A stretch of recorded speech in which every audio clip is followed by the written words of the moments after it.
6. That's Dave. Bye. Goodbye. For now. Let's go to Steve Langford from the Howard 100 News team. Let's go to John Hine, and let's, of course, get to Robin, which is very, very important. Let's go to Steve first from the Howard 100 News. Just some of the stories we're working on in the Howard 100 newsroom. Is Riley Martin about to propel himself out of the Sirius orbit? Oh, I can't believe I didn't even get to speak about this today. What's this? Well, Riley's last show is tonight, I believe. No. This is where I think Riley's going to go blow up and scream about what a cheap fuck I am, and Tim is a piece of shit, and use the N-word. I think the meltdown's going to happen tonight. It's 7 o'clock on 101. Then I got to be there. It's on 101 at 7 o'clock, but... I may call in to stir the pot. Oh, please, it's going to be... We should all call in. Midnight Eastern. Midnight. Midnight? Midnight Eastern. What, by the Yeah, way... Jackie's joke hunt is at Why won't you give me a 7 promo o'clock. card? There's a promo code right in front of you. Yes. It's probably covered by all the other papers, but I put it... No. Where is it? Show me. It's taped to your console. Oh, down here. Guys, come on. I don't look... Come on, I put it in 50 fucking places. No, Where you right fucking up, put it. right up on my Oh, console. bullshit. Here. There it Here's is in where the you way. Come on. Where is the note? Wait a second. This isn't even the note. Show me where it is. Come here. You motherfucker. Where is it? Where is it? Oh, underneath 2 papers. You said Get out of here. You said put it there. You're fired. Unbelievable. Hold on. Everywhere else I've ever put it, you're like, Gary, just put it there. I'll fucking find it. I put it all over your console. Gary, don't cover the meters. Don't cover the clock. Don't cover the other notes. And I said, well, where would you like it? Thank you. Thank you. Perfect explanation. Yeah, okay.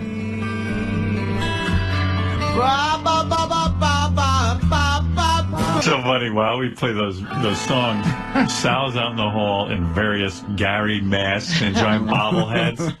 You know, it's so great. I know Sal's Achilles heel. He's jumping around, having fun. And did you see the way he just walked away dejected? Yeah. I said, it's a good thing you have that fucking mask. None of your bits are funny. And he just walks away all over. That deflates him. Anyway, Steve, you were doing the news. Go ahead. The Riley Martin story. Negotiations between the King of Outer Space and Tim Sabian said to be stalled in the stratosphere. And Howard 100 News has the audio tape of negotiations between these two intergalactic warriors. Stay tuned. You have audio tape of Tim and Riley? Absolutely, yes. How come Tim doesn't give that to me? Yeah. That's top priority. You have the actual negotiation? Yes. Wow. I gave it to you this morning. No, Where is it? everybody gives you everything. What? Scott has it. No one shows it to me. Gary, get in here. Hold on. What are you This is the talking? first I'm hearing about it now. Jason said he gave it to Scott this morning. And But where is that fucking nincompoop Scott keeping material from me, that motherfucking bald asshole? Why do I have him in my life? Scott, get out of my life. Where is my tape? You scumbag. Yes, I'm a scumbag. No, you know, I'm not laughing, you fuck. No, it's Jason. Where gave is it, my tape? Jason gave it to me and said, "Work on it when you get a chance. It's 8 minutes, and we were going to cut it down." I said, "All right, I'll get to it." When would you get to it? Well, he said it wasn't top priority. If I was told, Jason, so now it's you fuck. If I was told that it was going to be needed right away, I'd do it. No one knows that. What a deflection seminar this is. So what are you doing? Boom. Kid, you mean I got 50 guys back there. No one could sit and cut a piece of tape. I could give you the whole thing right now. Give it to Sal and Richard, not you, Scott. Why not? Because Sal and Richard would have had it for me in 5 minutes. But I was told that I didn't have to get it to you right that Jason, second. is that what you told me? No, I got the What time would I hear this? The second Tomorrow? I got an email about this audio, I gave it to Scott. I go, here's where you get it. It's 8 minutes long. Cut it up and let Tim listen to it before you give it to Howard. That's all I said. You guys are nuts. I'm telling you, he said he came in. He said, "Work on it when you get a chance." What time did you get the audio? I got it this morning, like 7 o'clock. But it's no good tomorrow. Today. Yeah, Riley's show comes on tonight. I understand that. Why was I give up not on this place. CC'd on this email? I'm sorry. I thought Scott knew. There's so many motherfuckers working for me. But wasn't there a procedure? Doesn't all that stuff? Isn't Not it all Scott. supposed to go Jason, through Gary? I'll go through. I forget. I'm sorry. Why don't you contact Gary with this? I made a mistake. I should have told. Gary, why are your people told Gary. not contacting you? Honestly, what is your fucking problem? Get your fucking guys in there and fire some of these motherfuckers if they don't talk to you. That'll teach them. You better get tough, motherfucker. I mean it. I didn't even know what to say. I tell you what, nobody respects you. A guy who is a hard worker tried to take the initiative, gave it to Scott. Scott sat. No, the initiative is to give it to you. You're the producer. But Okay, that's like on Saturday Night Live, they skip Lorne Michaels and they just approve a sketch without him. It don't happen. None of it can get on the air without you. People shit their pants. You're keeping too many people around. You're fucking me by not being tough. I'm fucking you by... Oh, you fucked me. You fucked me. And my listeners who pay money to hear this show. I'm sorry that you're fucked. Wow. Why don't your guys come to you when they have a piece of tape? What are you busy with? I will launch a fucking investigation. No, you won't. Back to you with the fucking Warren report. Yeah, it's real funny, Gary. Warren It's report. not funny. It's like, you're... I'm a what? What am I? You mean I care about my work? Oh, it's okay, Riley Martin. Who cares? Okay, that's what I'll say, Gary. Just like you. Howard, it's my fault. I should have told Gary. I gave Scott the audio. Why don't you tell Gary? I'm sorry. I didn't think of it. I got the audio. I gave it to Scott. I thought it was being taken care of by Scott. I'm sorry for not. Scott doesn't take care of You're anything. right. Scott You're right. doesn't do it unless he's forced to do it. No, I'm not forced. I apologize. Go to I Gary. am sorry for... Go to Gary. Absolutely. And Gary will assign it to the person who can get it done quickest. Absolutely. Now, quick and Scott don't go in the same sentence. Oh, stop it. What? Stop it! I tell you, I can't take it around here anymore. I have 57 fucking guys. Well, it's not fair of me to blame Scott. It's not his fault. No, it's supposed to. There's an order out there. That's right. If Scott knew he had to have it, he would have had it. Yeah. I apologize, Scott. But Jason, what's with you not going to Gary?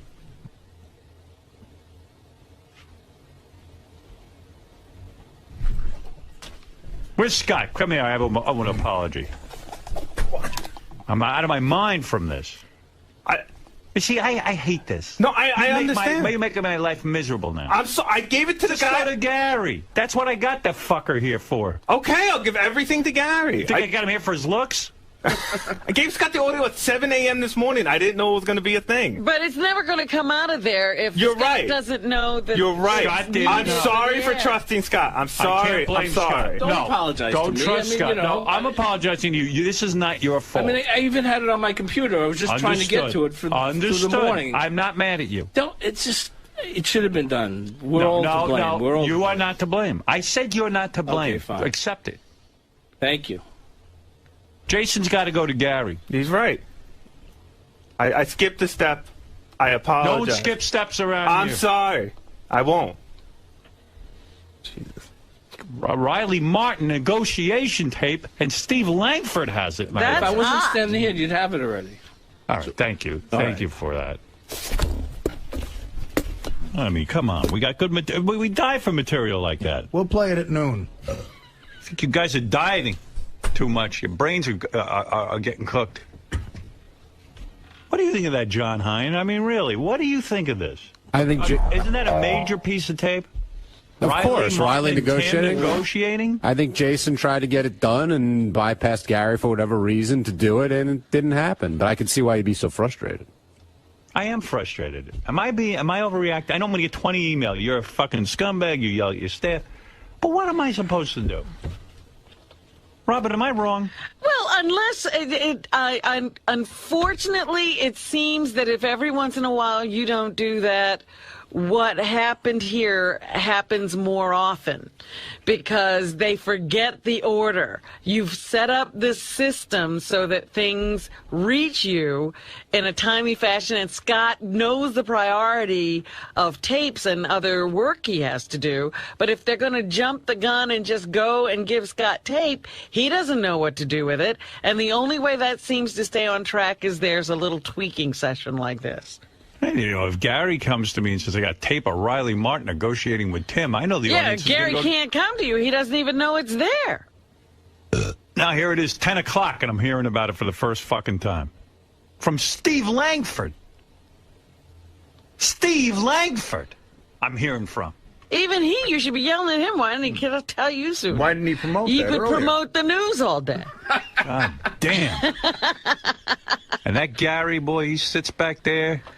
Gary thinks he has a working system. He didn't. Hey, Robin, every system you have never breaks down. No, I'm defending you. You're Gary, not understanding what I'm saying. I'm defending you. You break down every day. Yesterday it was the diet thing. You act like it was the first time we ever did it. You know what? It's again. I'm not gonna.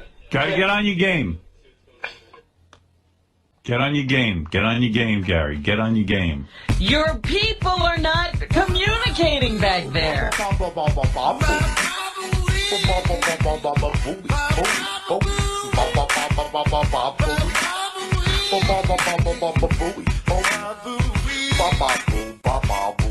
You should be screaming like that. Oh my God. Martin style dancing.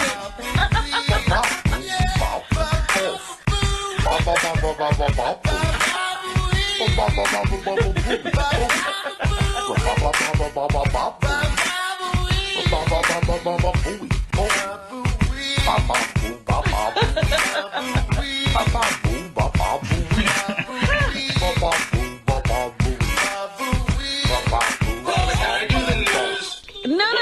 Let me ask you something. Can you yell at the people out there like Howard yells? No, he can't. That's what the problem is. Will and Jason, I can't yell at the people like that if you don't have a microphone. Give me a microphone and I'll yell. Good. Yell at him, Dave. You got a microphone right now. Microphone, yell. Let's hear it. Listen, you fucking assholes. Don't fucking make me look like shit. Right. That sounded real good. Sounds like you're real pissed. Yeah, you know what it is, though, too? It's my fault because, like, even with Gary, he every day, do what you want, laissez-faire, and everyone just takes advantage of my... I'm a nice guy. That's my problem. I am a nice guy. You're not. No, I am. Unfortunately, I am, Gary. If you think that let me tell you something. If somebody was going past Lorne Michaels, it wouldn't be here. But I'm sure no one's ever fucked up on Lorne Michaels' show ever. I don't know. That makes one mistake. I tell you what, fired. nothing gets on the air except for Lorne Michaels knowing about it. I'm sure that everyone that makes any sort of mistake. You know what, Gary? I'm not going to argue with you. You're right. I'm wrong. What do I know? I'm not saying that I'm right. You did a great job. Thank you. You must be perfect. Why don't you sit down with Jason and Will instead of talking to me and figure out how you guys I can will, but I communicate? don't want to interrupt the show, Howard, because then if I go talk to them, you'll be pissed I'm not paying attention here. All right, thanks. Thanks. You will always find something. All right, thanks, Gary. Sorry, Please, I must be wrong. Thank you. Thank you. Thank you for your help. Yeah, go find the tape. All right, Steve, what other tapes do you have that I don't know about? Well, so if you don't hear that tape here in the next hour, stay tuned to Howard 100 News all day long as we hear... You won't hear it in the next hour. At some point, I got to end this show. It's already 10 o'clock. What, am I sit here all fucking day and do shows? Well, It's he's 4 talking hours. about the news. You won't be here to hear it. Oh. Steve, don't start suggesting when we finish the show now. That's your fault. Now go ahead.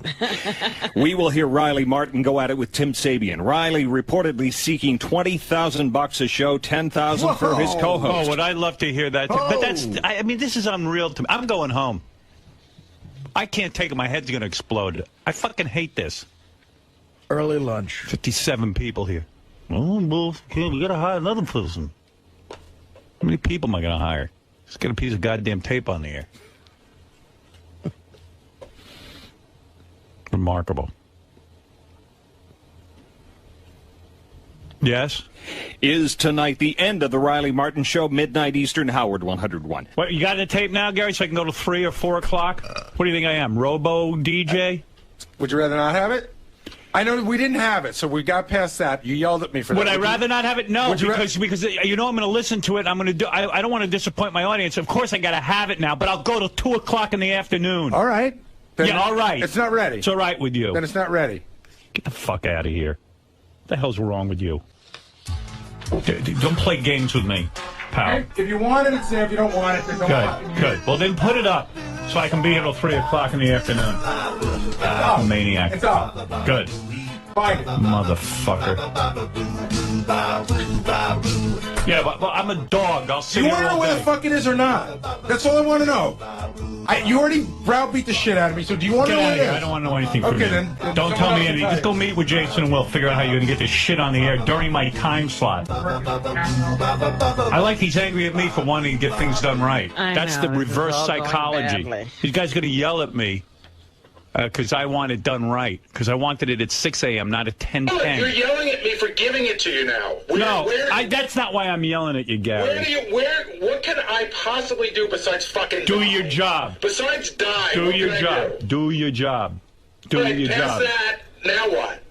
I don't know. Exactly. I don't know what you can do. How am I supposed to know? Don't yell at me, fuckface. You're the one who screwed it up. I'm saying if you don't know what I'm supposed to do, I'm trying to give it to you now. And you're just, no matter what I do, if That's I right. breathe, It's you're going to yell at me. It's done. Thank you. Damage done. Am I asking too much?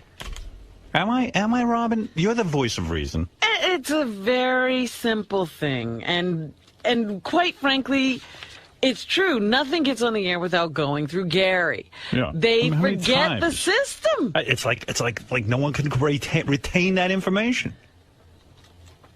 Can't retain it. I'm going to write a big sign. Retain what? That I didn't know there was a piece of paper? No, your staff is not following the rules. How many times are we going to work on it? How many times before we throw our hands up in the air and say, you can't run your staff? Thank you. There should be a big sign in there. Everything goes through Gary. That's it. Artie, am I crazy? Wake up. Listen, obviously there's people in the back who don't operate at the same intellect level that we do. Here you go. Here you go. Here's the tape now, boss. It's 11 past 10 o'clock. I'll do anything. Why don't you start doing it now? I'll do anything to get out of here by a quarter. You could be here till 5 p.m. Do a show all day, and we'll get to everything.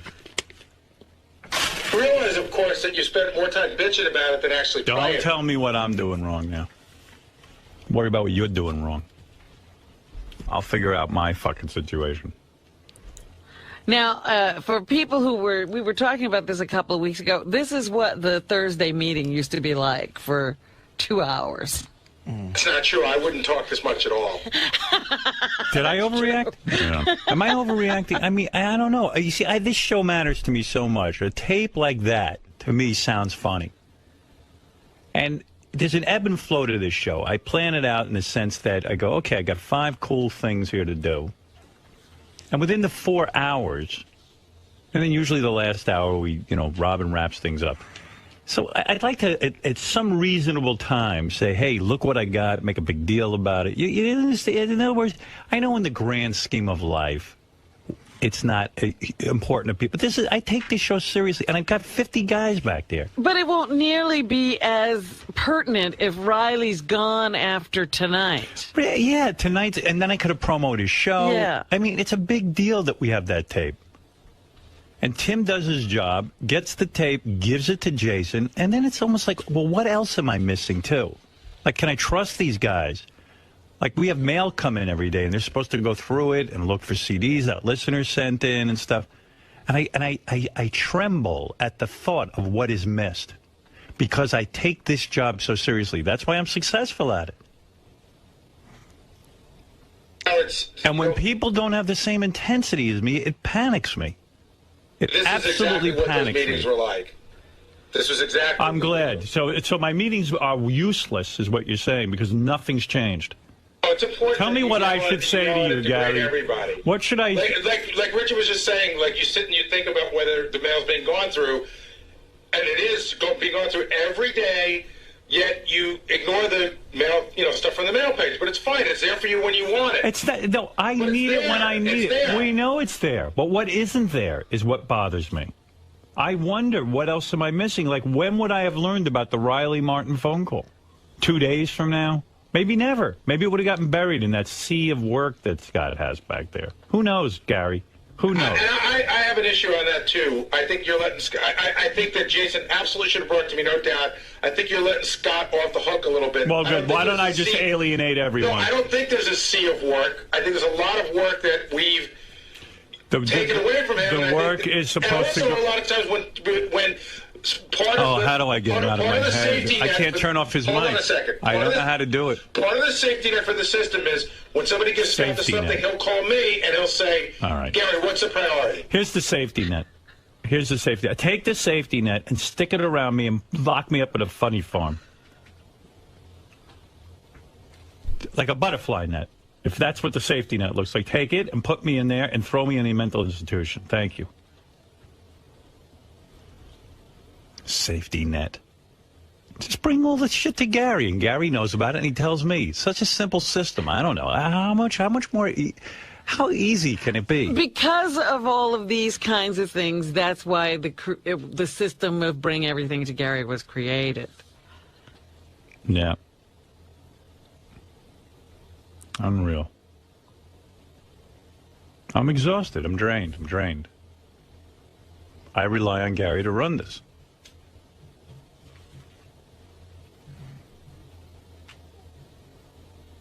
I see he's typing on his computer. Who knows what he's typing? He's I'm trying to book a fucking guest. I must remember. You're not going to start that. You should get a big chalkboard. Take this up to the chalk. Right. What is he typing? 500 times. Dear Tommy Shaw, if you must know. Typing away. Why don't we just take another minute? This is the part where you talk about what a fucking moron I am. I didn't say you're a moron. That I never learned how to type. I'm watching you peck away there. Dear Tommy. Where's the M? Pecking away one. Take a typing lesson. With that one finger?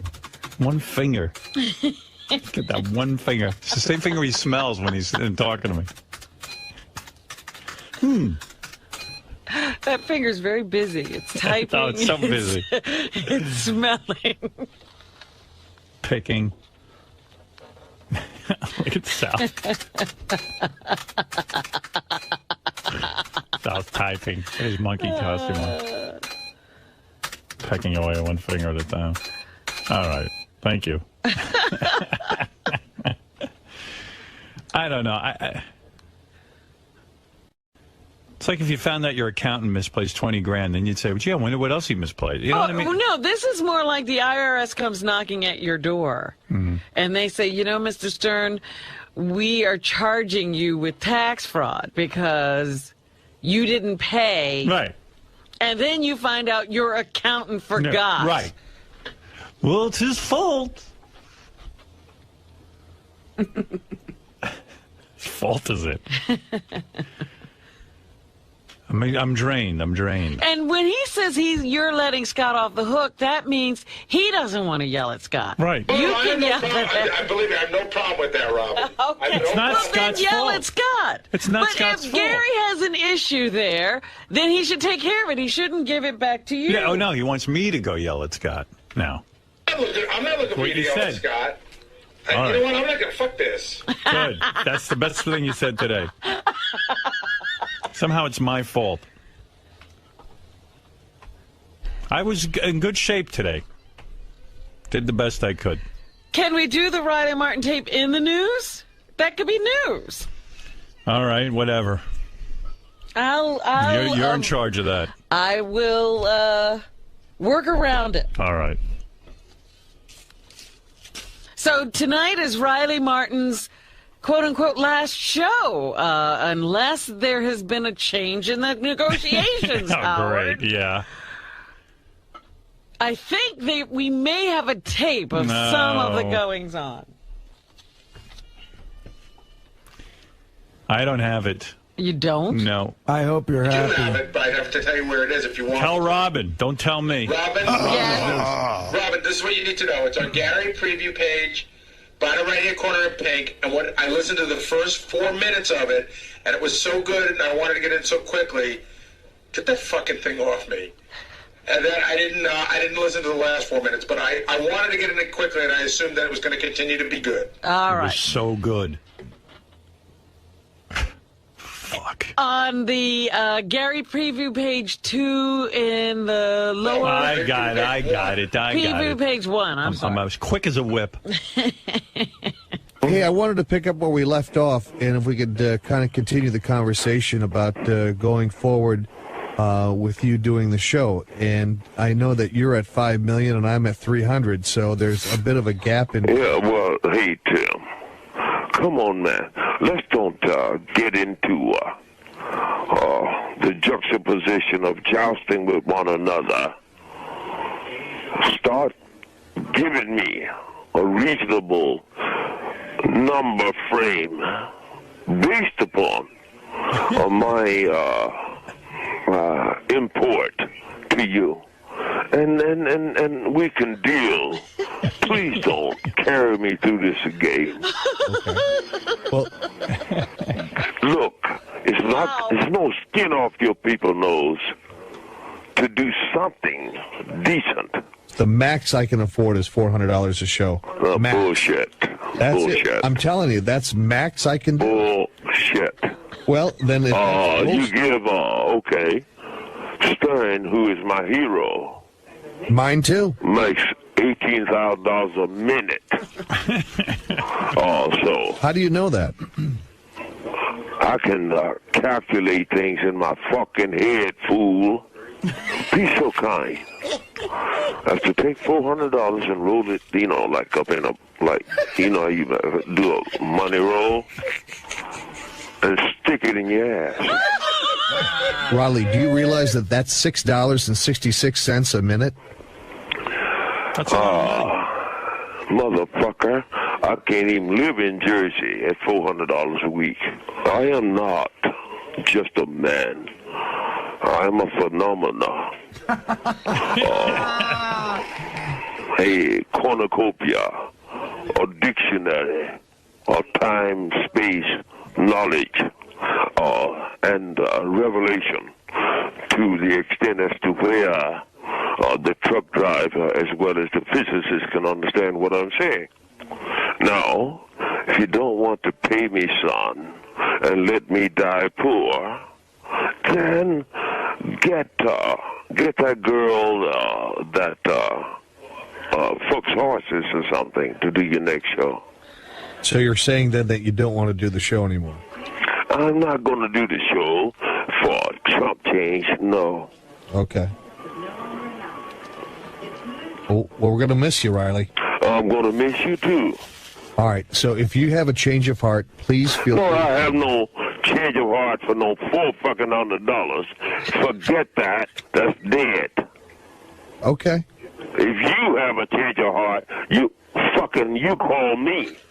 Okay. Tonight or tomorrow night is your last show, son. Okay. All right? I'll look forward to it, Riley. Okay, take care. All right. See you Bye. too. Bye.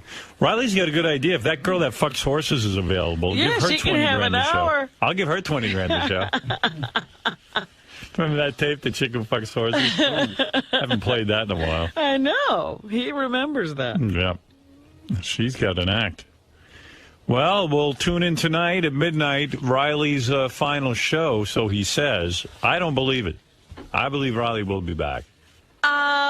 Usually Riley needs a cooling off period. Right. He's that kind of negotiator. Well, what are the odds of Riley coming back? Artie, will Riley be back? Yes. I'll give it 8 to 5. All right. Fred? 70% chance says he'll be back. 70%. 70%. I would put it I up think to, he'll take a hiatus of maybe 3 weeks. I would put it up to 85. Ooh. I'd put it up to 90 in 3 weeks. Sounds about right. That's what I say. But I could be wrong. Once nobody starts, coming up for those Yeah, 'cause- stickers or whatever he designs anymore. Well, the whole point is if he can take it somewhere else for more money, he should. Hello, CNN.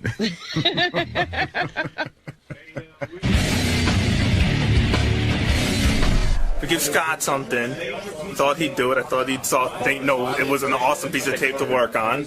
Right. But he needs Gary to kick him in the ass. That's all. So I should have gone to Gary. I should have let Gary know about it much earlier. I didn't think about it, and now I'm getting fucked for it. Jason Kaplan seems to think that you're at fault and that you should have known that this should be done in a timely manner. Well, I noticed he came in here and he said, "Here, you get the audio. Here's the phone call." I said, "When do you need it?" He said, "Just listen to it.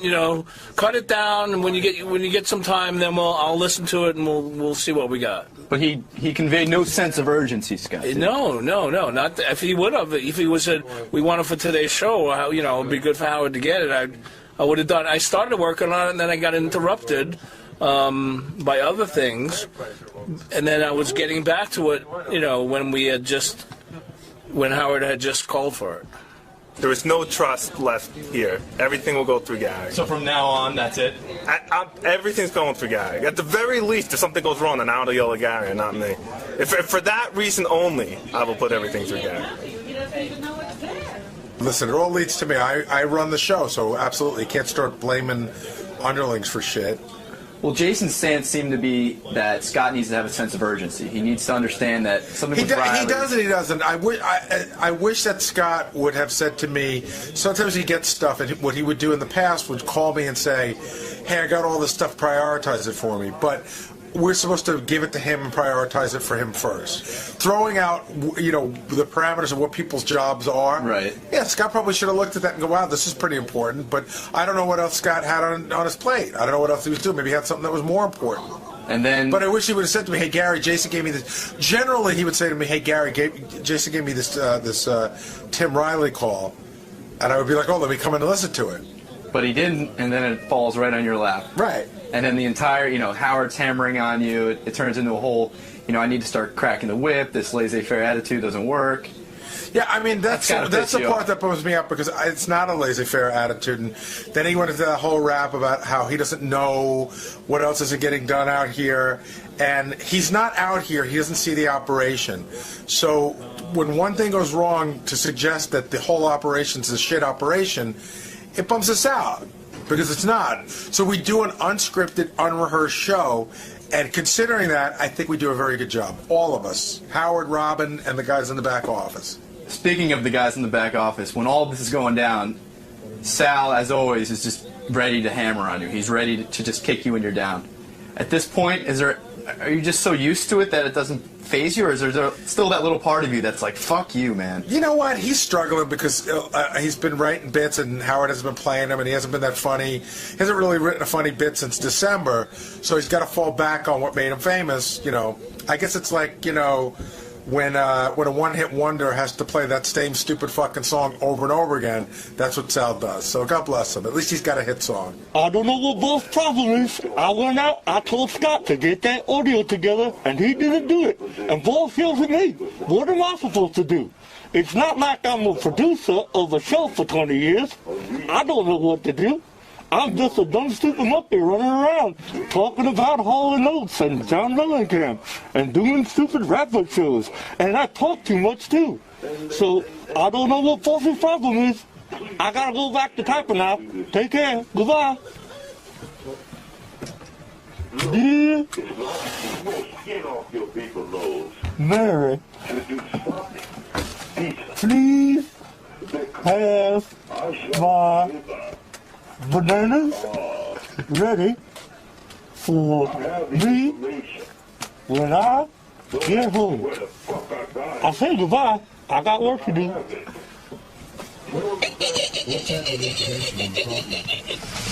All right, let me, Robin, thank you very much. Everybody, thank you. I'm sorry I had a meltdown on the air. I take the show I apologize to Gary, Will, and Jason for my outrageous behavior.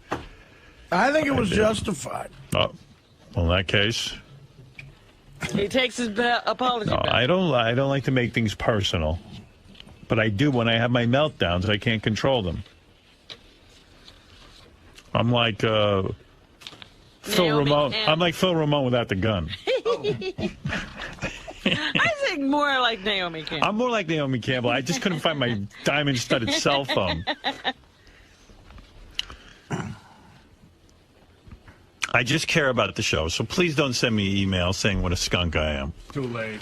Too late? It's already started? It's already coming in? What did it say? It's they're basic. Read me it. I mean, there's some that are, like, complimentary and on your side, and then there's others that are not.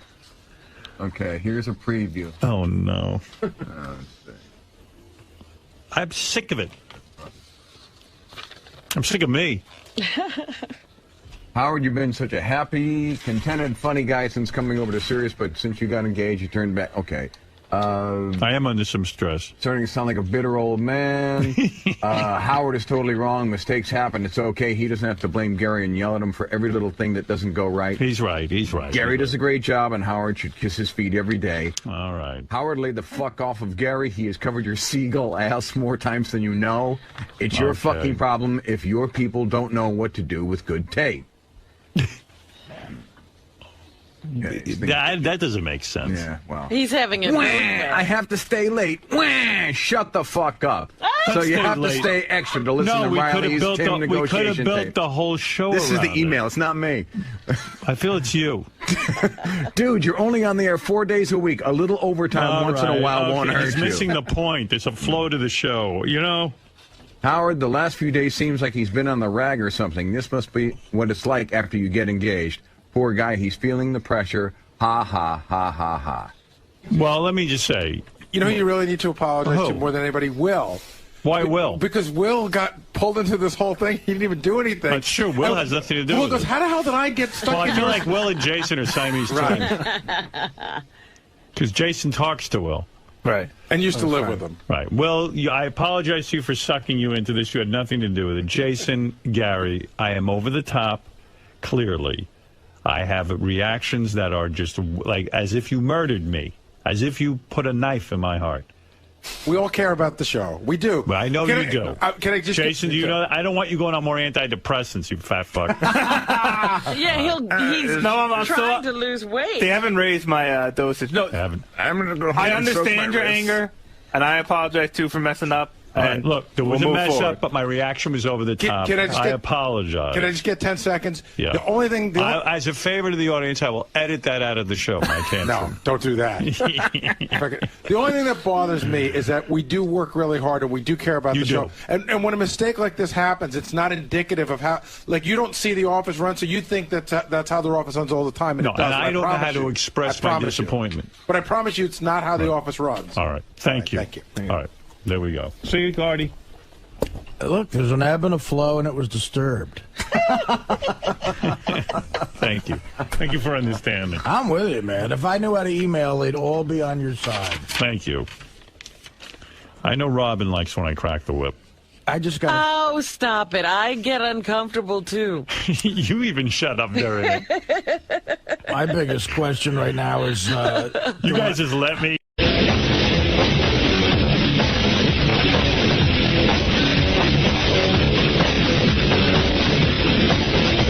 Yeah.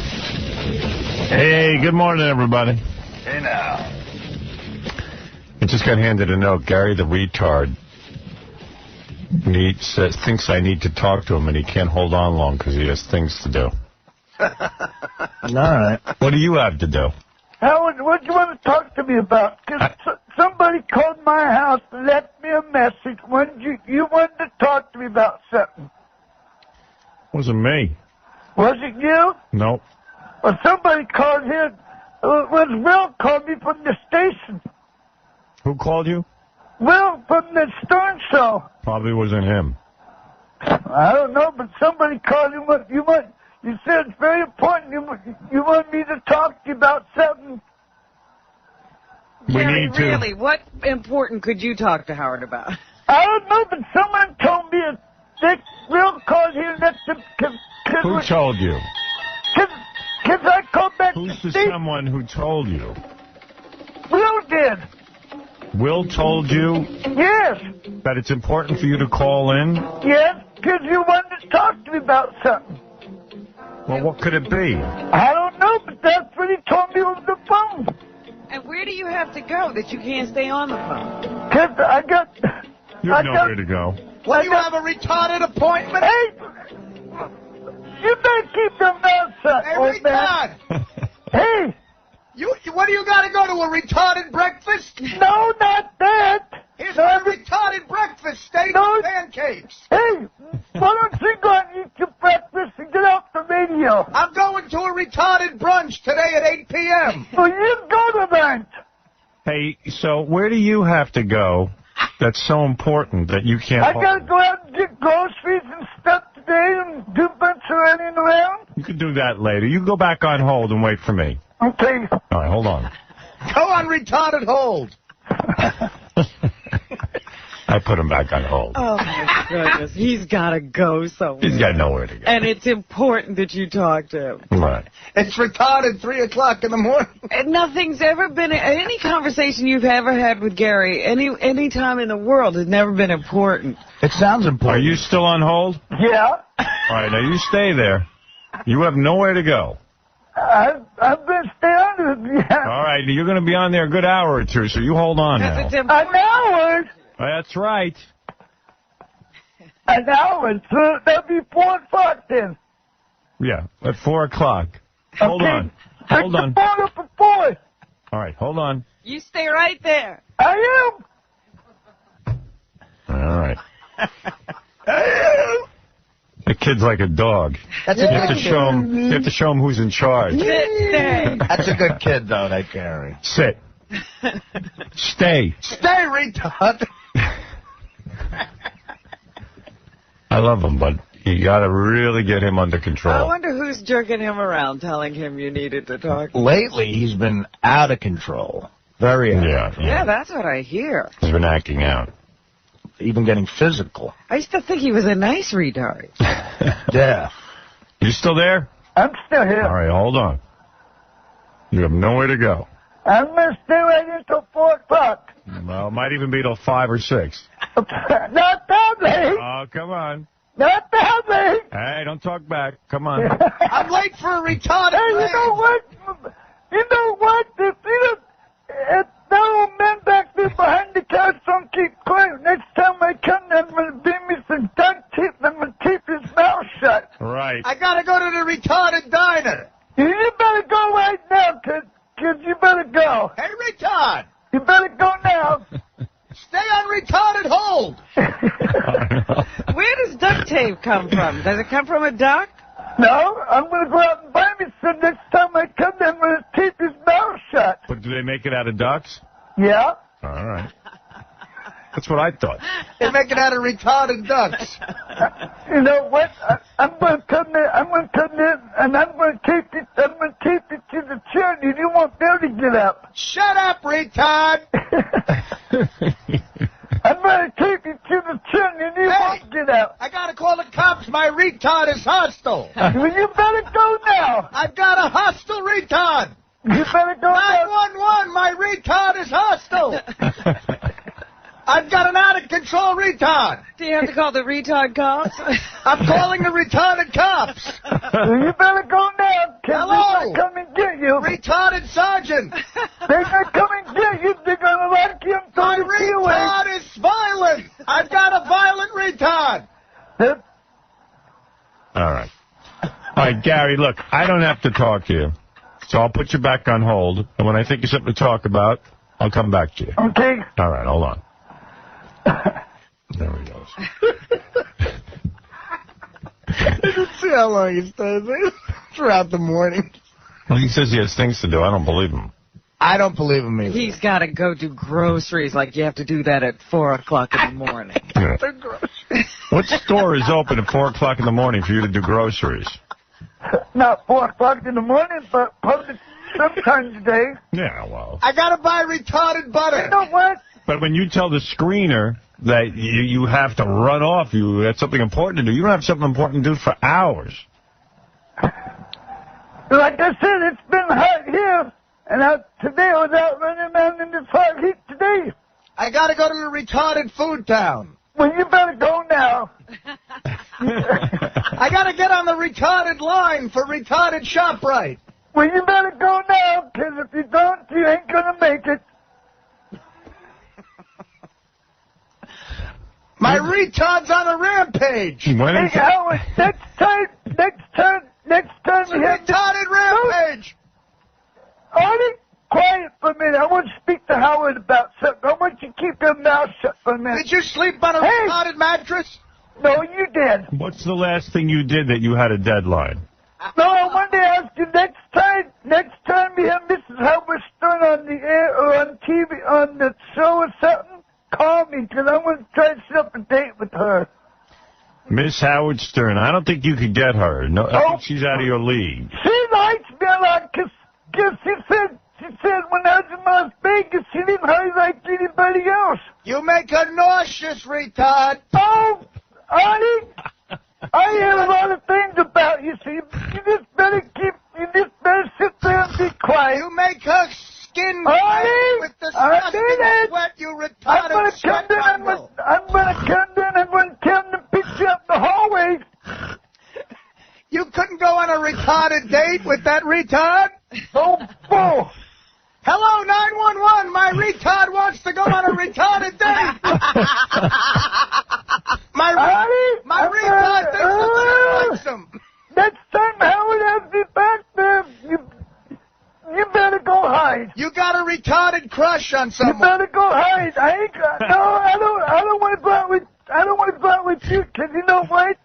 Because when you was in Las Vegas, you got totally drunk, and they had to carry you out to your room. Right. Well, that is you drunk. Okay, so you got one good point. You were so drunk you couldn't stand up. I've seen it on TV. My retard's yelling at me. Good. My retard's yelling. I need a retarded sedative. You know what? I want you to tell Howard to fire you, because I see it on TV, because you never keep your mouth shut. Take a retarded Valium. Oh, why don't you go take your Valium? Now, Gary. what makes you think you can get a date with Miss Howard Stern? He's a retard. Oh.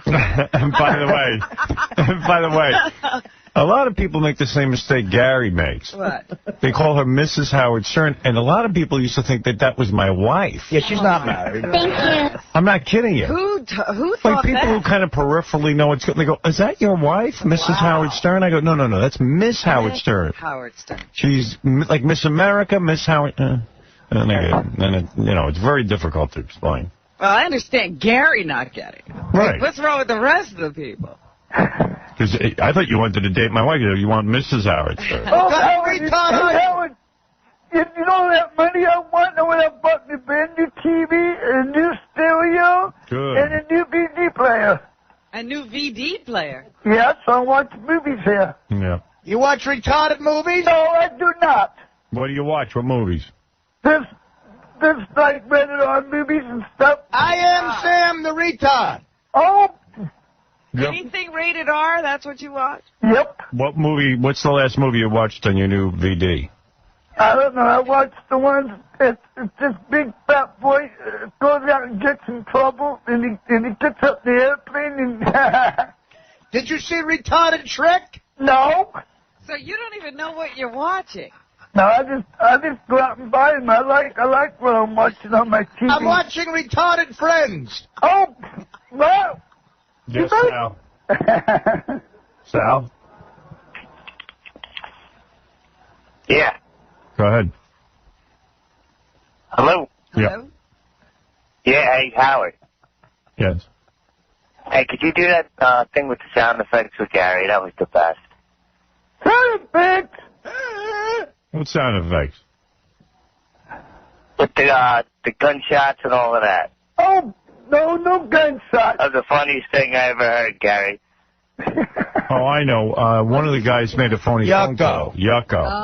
Oh, that was the clown? Yeah, Yucko the clown. Hey, you know what? Somebody called me from Las Vegas today. Wanted me to go down in July because they're going to have all the people down there from the Rat Pack down in Las Vegas again. That was the retarded pit boss. No, it was that. All right, listen. You go back on hold and wait there. Okay. All right. Go on retarded hold. All right. Anyway,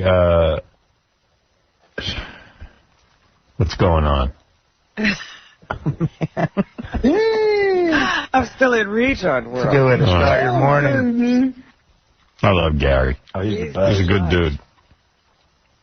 What'd you watch? I don't even know. He comes back at you, though, I'll tell you that. Man, He got you good. He got me real good. He said he brought up the wheelchair incident, which is really one of my lowest moments. That's your Achilles heel. No. It's one of them. You somehow pulled that out. I have several Achilles heels.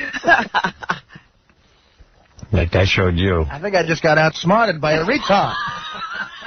I just lost the retarded debate. Yeah. Well, They don't call him Gary the retard for nothing. He's good stuff. Yeah, see, we got a band set up today. We got Hoobastank coming in to perform the song Reason. Oh, that's great. Love this song. Yeah, they'll do it live. Got the Gossip Game. Bradshaw from the WWE will come in, too. Hey, that's the guy that got fired from what? Just talking over this song, Rob. What's going on? There's many things I wish I didn't do, but I continue learning. I never meant to do those things to you. So I have to say before I go Not a perfect retarded person.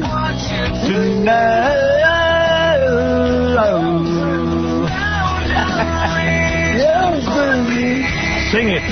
A retarded reason.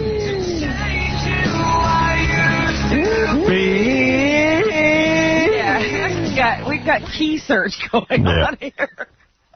That was good. Thank you. Looking forward to that. Hoobastank. Hoobastank. Hoobastank on the down low. The story on that name is that they've never revealed, it's one of those things where they don't reveal what it's about, but it's definitely about something, and they don't like the name of their band, but they gave that name early on in the band, and then they wanted to change it, and then it became a hassle to change because too many people knew about it. I hate the name. I bet it's sexual. They don't like it either.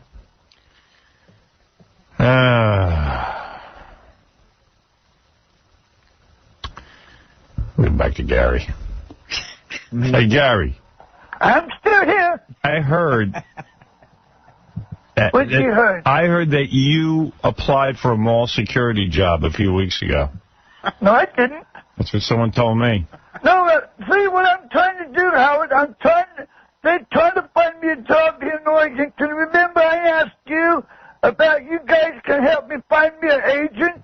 An agent. You're under arrest. No, I didn't keep your mouth shut. I have asked Doug about that quite a few times, and I couldn't understand so. That'd be a cool show, like Gary as a mall security guard. But what agent? I'm going to put the retarded handcuffs on your ears. I didn't keep your mouth shut before I have to have somebody back there follow you. Let me So you have a job working there. I would like him to become an FCC commissioner.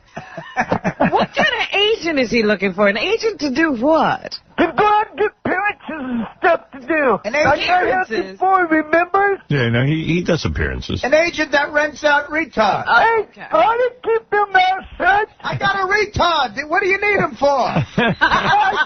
My retard can do anything. Do you need some retarded singing at your party? No, you do. Do you need someone to do the retarded limbo? No. You like to toss retards? You know what? How about retarded picking up on a retarded? Well, Gary, I mean, Artie does make a good point. What is it you would do at these appearances? You need the retarded Mike Ovitz. When I remember, do you remember now the Rat Pack had an agent? Yeah. Like Hank and Yes. I pitched Eric and them when we went to do stuff. Right. Yeah, you know why you lost that agent? Why? You guys don't do anything. Yeah, it was that and because you're a retard. No, kid.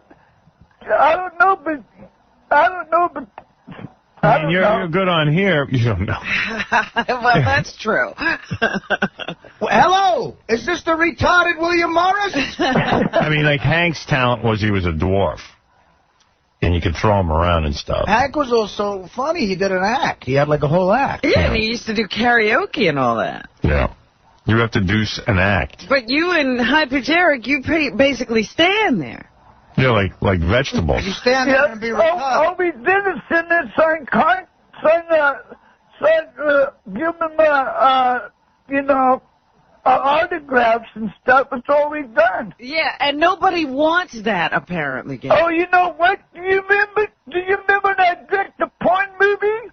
Oh, you want to be a director? Retarded porn. All right. Listen. All right. You can go do your shopping now. I'm gonna let you get off hold. Okay. All right. Thank you, Gary. Bye-bye. Bye. Try the security thing. Bye. Yeah, and put a camera on yourself when you do it. No.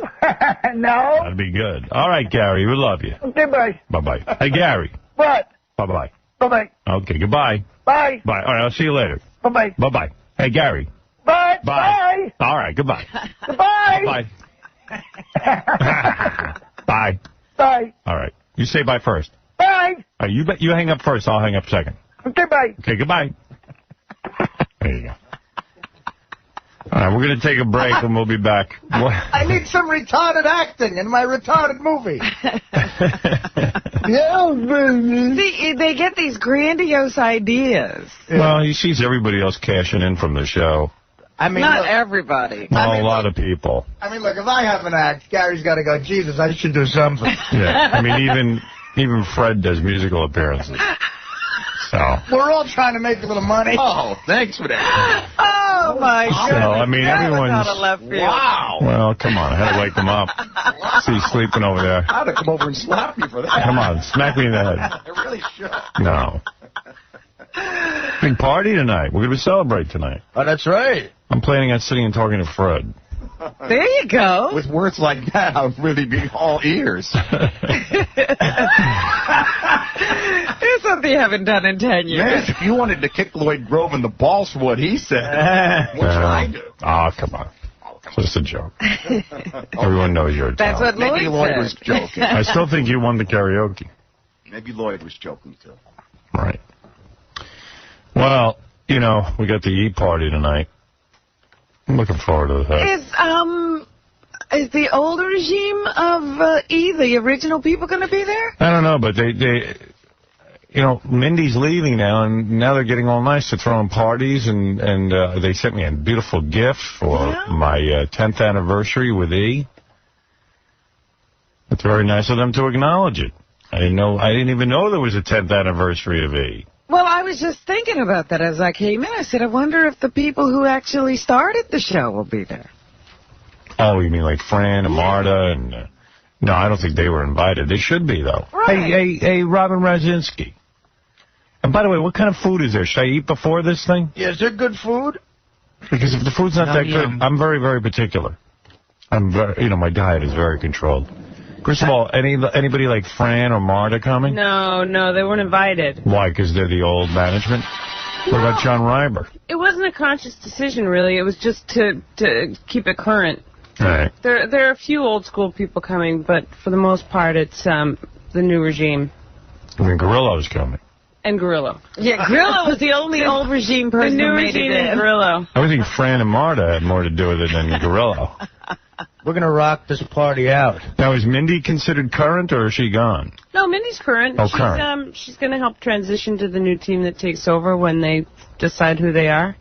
And what will be the dinner menu? Lots of food. I made sure that there was really substantial food. It's kind of a Euro-fusion. Oh, Euro-fusion. Euro-fusion. Are you into Euro-fusion? That's pizza. Artie's right. Is that pizza? Because that's made in Italy. You just put anything on it. And they fused the... You know, as a kid, I used to love when my mother made fusion. It's kind of an What's for dinner tonight, Ma? Fusion Parmesan? Asian Euro-fusion. But there'll be lots of food. I made sure of that. Al Rosenberg's coming. Oh, good. What, did you cut your hair? I did. Not myself. You cut it too short. Yeah. Well, he cuts it so too much face. You know what I mean? He cuts his hair short. You know what? I cut it short because with the vacation and It's not for 3 weeks. Yeah, I know, but I won't. Then you add that to the time we're gone, and then by the time of vacation, I need another haircut, and I won't be, because Tony cuts my hair. Right. Well, she cut it too short as far as I wanted it short. Oh, you did? Yeah. Tony does a great job. But she's excellent. She's got to take a look at the whole picture. He looks like he's a werewolf. He has to cut it all down. Yeah, like it's going to grow in a day. We have to look at you. All right, so what kind of... I have to look at you, too. I know. That's why I keep my hair long. Covers my face. Not long enough. Well, I'm just saying, man, when you cut your hair that short, it makes your face very obvious. Well, once I have the mask on, it won't matter. That's true. It's going to be a great party tonight, the way the day is starting. You too, Fred. Feel the love. Oh, so it's Euro-fusion. Kind of Euro-Asian fusion. Euro-Asian fusion. What does that mean? It doesn't mean like... It means soy sauce. Thai stick. Yeah, it means a lot of soy sauce. It means there's going to be some tuna on your pizza. Oh, come on. But is it gonna be? Is it a meal or is it just gonna be hors d'oeuvres the whole night? It's past hors d'oeuvres, also a big buffet. Okay. Is there going to be some fruit coming around with a tray with some little thing on it that I don't know? Like, oh, would you like some ta-ta-ta-ta-ta? No! I'd like a shot. Bacon. Would you like some, I'm going to have some drinks. Some reduced balsamic reduction? With the garlic pimento? The food is excellent. Would you like some raw hoobastank? Raw hoobastank. Would you like some raw hoobastank on whole wheat toast with some dried chipped pinule nuts?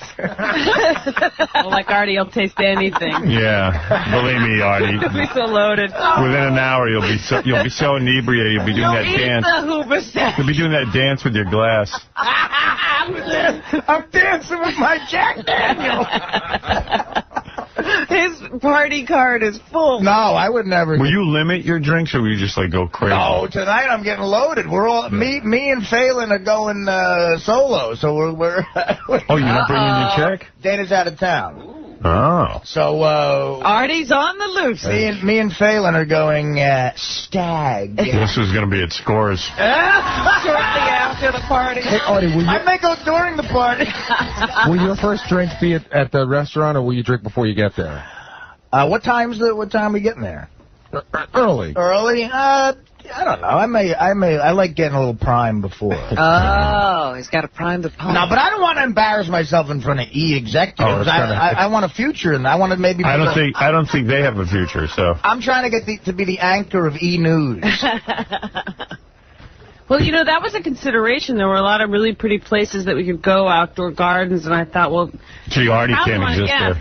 Yeah, we all would have liked to have gone there, but we can't bring Artie. It's sweaty. You want to go out, but it's too humid to be outside. Who wants to do that? But even sunny places with big windows, I thought we probably want it to be dark and. Yeah, I would think so. You don't want anybody to really see what's going on. So that we can't see Artie. Yeah. See Artie. We can hide our retard. Would you like some dry chipped caviar with a sour cream reduction? I like the cucumber thing with get some crap on it. Yeah, as a matter of fact, would you like nothing? When you put this in your mouth, nothing's going to happen. It'll just be food matter. You'll order a pizza after it's over. I'm anyway. kidding, Rob. I'm looking forward to it. I appreciate the invite. I can't wait. So what I'm saying is I'm going to save my appetite for the party. No, she walked out. I think she had enough. She says the food's good. Why do I bother making a party for these guys and they don't even appreciate it? Now she's mad at me, I think. I'm sorry. Yep. All right, I got to take a break. We'll be back right after these words. Stern, the Howard Stern Show. And now, Honey John with the news. Good morning. President Reagan is thinking about changing his itinerary for his trip to Asia next month, and that might include cancellation of his visit to the Philippines.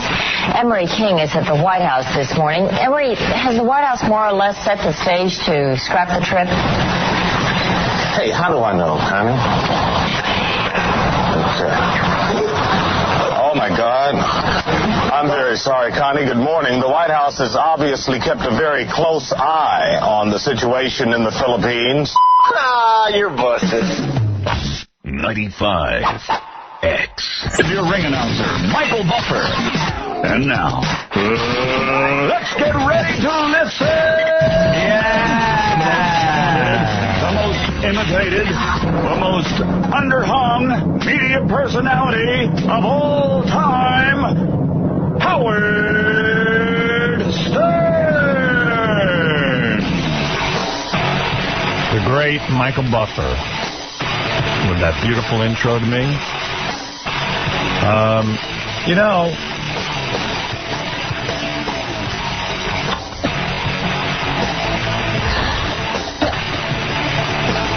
I'm just trying to decide what to play here. I was just in the commercials listening to, I don't even know what, this is from Fox News Channel. Tammy Bruce, who used to be the head of the National Organization for Women Who Hates My Guts, was being interviewed. And so was Jonathan Kaplan, who, they were talking about, you know, there is a lot of evidence out there that our listeners, the people who get together every morning from 6 to 10 to listen to this show, have decided in something of a movement that we are not going to vote for Bush. We're going to vote for Kerry. I'm not saying everybody agrees with me. I'm not saying everyone in our audience is going to vote for Kerry. But a lot of people are pissed off. And so some guy, a very responsible pollster, went and examined whether or not our show would have an influence on people, on how they vote. Now, it's been proven already that when Governor Pataki was up against Mario Cuomo, he came on here in a series of appearances. We endorsed him. He was down 20 points in the polls. It looked like he didn't have a chance. And our audience saw the human sort of side of this man, who was painted as a stiff wooden figure. In the media, quite frankly. He is not. And the man went on to win the election. And I said he would win the election because of his appearances here. Now, then, of course, after he won, Howard had nothing to do with it. You know, a lot of people said that. But the governor himself said, please stand next to me on the podium when I'm inaugurated, because you did. You did it for me. Christy Todd Whitman, very similar kind of thing. So now we feel that on a national level, because we're on in a lot of markets, that we can have an influence, our audience. In the same way that Rush Limbaugh or Sean Hannity or Bill O'Reilly or any of these conservative guys can have an influence. People go, well, Howard Stern can't have an influence. Now, who is Rush Limbaugh? He's a 3-time divorcee drug addict who has never held any sort of responsible position. And yet people are more than willing to say, oh, Rush Limbaugh could influence the election. Who is Bill O'Reilly but a former tabloid host? Who is Sean Hannity? I never heard of this guy. But somehow they can influence an election, but Howard Stern's audience can't. It is killing even the Democrats to admit it. But yet this latest study shows that our audience is filled with swing voters. So I always laugh. You got to hear this. This is a discussion about whether or not I'm going to influence the election. And I don't know if I am or not. I don't really care. I'm going to just tell you who I'm endorsing and ask you for you to vote with me. Because we are under attack. And I'm not endorsing John Kerry because of my FCC problems. That's not the only reason why. I'm sick of this thing with stem cell research. I have a laundry list of reasons why I don't want to vote for George Bush. There's a bad group in power now. Yeah, it's just the country's not doing well. That's my feeling. And it's not going to do well if we keep this guy in for years with his judge appointments. And the legacy he can leave behind will be hurting for years. That's right. So anyway, this is Howard Stern's effect on the election with guests Tammy Bruce and Jonathan Kaplan. Well, shock jock Howard Stern taking his anger at the FCC out on President Bush, urging his listeners to vote for John Kerry in November. Stern has 8.5 million listeners every week. So will they take his political advice? Joining us now is the author of a paperback coming out next week called The Death of Right and Wrong, The Left's Assault on Our Culture and Values. Tammy Bruce is the former president of the L.A. chapter of National Organization for Women and is a Fox News analyst. We're always pleased to see her. And Jonathan Kaplan is also here. He's a staff reporter. By the way, Tammy Bruce, who has attacked me from time to time, makes no sense. Even the title of her book makes no sense. She's a former head of the National Organization of Women. In Los Angeles, not the head national. Yeah, all right. And then the left's attack on our culture. Isn't she on the left?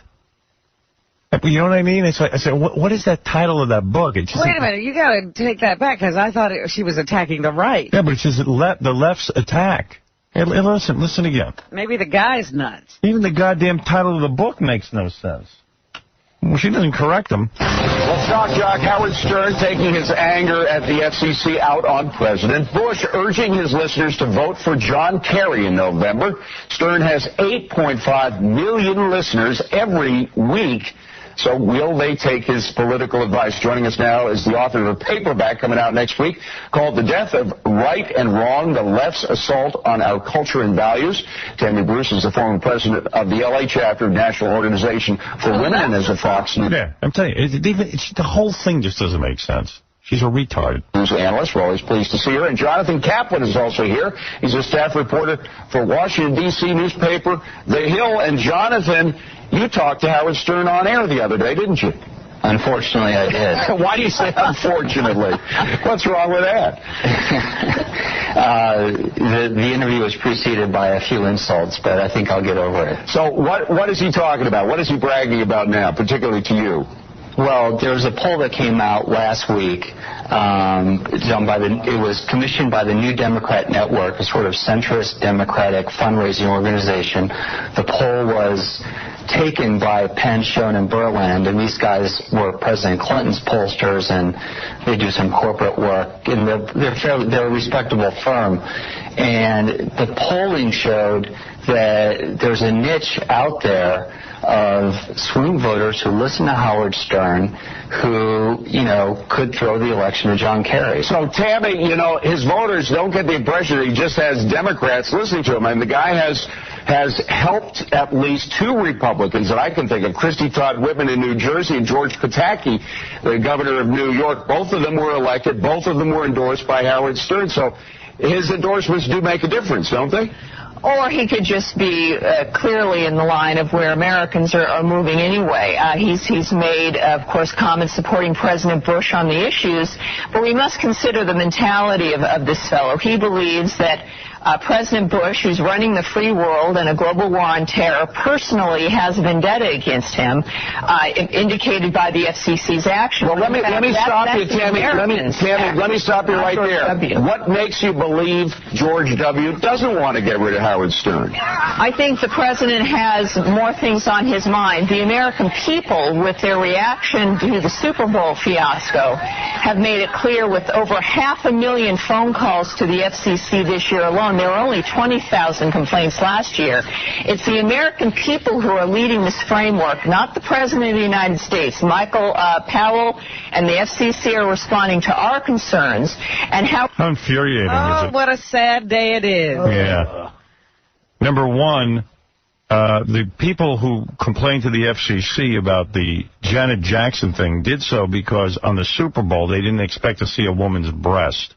I don't think anybody tuning in here expects anything different than what I do. They understand what I do. That's number one. They're talking about that. Number two, most of the FCC complaints are filed by us, as you pointed out yesterday, Robin. Yeah. We are filing them against other radio shows so that the hypocrisy of the FCC can be demonstrated. But here's a perfect example of a woman using those statistics against us. Howard Stern has to realize that this is not about him. This is about our concern for the future. And I think in the meantime, we also have to realize that there is the fewest undecideds in this election than in polling history. If people really do know how to... People have made up their minds, and I don't think they're going to look to... Then why do the polls keep going back and forth, you idiot? Howard Stern when it comes to whether or not we're going to survive into the future. Jonathan, of course, we also have Rush. We have Sean Hannity coming out making endorsements for the other side in the coming election. Is this a kind of parallel scene going on here, or is Howard impossible to corner in one side or the other? No, I think he is impossible to corner. I think he's the ultimate swing voter. I think, he has an ability to tap into a feeling in the country that a lot of people lack, and I think to dismiss him, frankly, is somewhat elitist. But even if Tammy says, as she does correctly, that there are very few undecideds in this election coming up, you still think there are enough of them that could swing the election? Well, look, usually these things break all one way or break the other for incumbents to get elected. So if you just have 4% swing one way, and you're going to have a close election, 52-48, whichever way it goes. All right, Tammy, you were charged with being an elitist. Go ahead and respond to that. Here's the elitist framework. I didn't mean her. Oh, okay. All right. Here's the elitist framework, though, is the belief that an individual who people turn to for entertainment and sex, to be frank, is going to supersede what the American people are thinking and are aware of and how they make their decision-making process. Now, I'm in talk radio as well, and while we do have an influence... And nobody listens to you. The talk radio audience, at least, is educated. Howard Stern's audience is very different, and while they may be... We're not educated, our audience. It's probably the most educated audience. Yeah. Be entertained by him. They may be going to someone like Dr. Laura or Sean Hannity, who they look to for real political information. Why would they look to Sean Hannity? When you do... That's why I stopped playing records. Wow. So that's the end of it. I keep having these fantasies of... I thought it was funny. Is that why you did it? Yeah. Continue. No, I think that's exactly right. You play a record, somebody's got to get paid. All right, keep having these fantasies about. But like Gary said to me, he says when he hears you on XM, it says, "Oh, you know what? I'm interested. I want to go see that guy in concert." That's good, and I want to check. Yeah, so there you go. Please. Yeah, but with Jenny though, the point is Gary wanted to see him anyway. A guy established. But there's like a lot of other guys on there you get turned on to, and there may be some people who don't know Richard Jenny. Well, no. Not comedy fans. Well, I like when you listen to the comedy record and you go to see the guy because you're all pumped up and he's doing the same goddamn thing. That's the other thing. Yeah. Right, yeah. You burn out your material. You hear the material. That's right. That's the catch-22. It's tough stuff. It's hard to come up with that stuff. I haven't written a joke in 10 years. Yeah, you better not record it. You better not end up on satellite. You don't need jokes. You poop in the bed in Malibu. Exactly. That's a good one. You don't need jokes if you got a story like Richard that. Jenny's also going to be at the Improv in West Palm Beach, Florida, July 1, 2, and 3. For more information, go to richardjenny.com. Got to take a break. When we come back, we're going to do the news. Richard's going to be here and blah, blah, blah. What is it about Howard Stern that rubs all toupee-wearing disc jockeys the wrong way? Well, I call that kind of radio schlock shock radio. Most people just call it shock. I'm a traditional broadcaster. I'm not a conservative guy. I'm kind of a character. I've always looked at radio and these microphones and the people that let me into their homes and cars like they are right now. It's sacred to me. It's a tabernacle. And it sounds very corny, but I'm a corny guy. I don't like to take that trust and rip it around. Howard Stern, it's not fair to pick on him because a lot of these schlockers are on the air today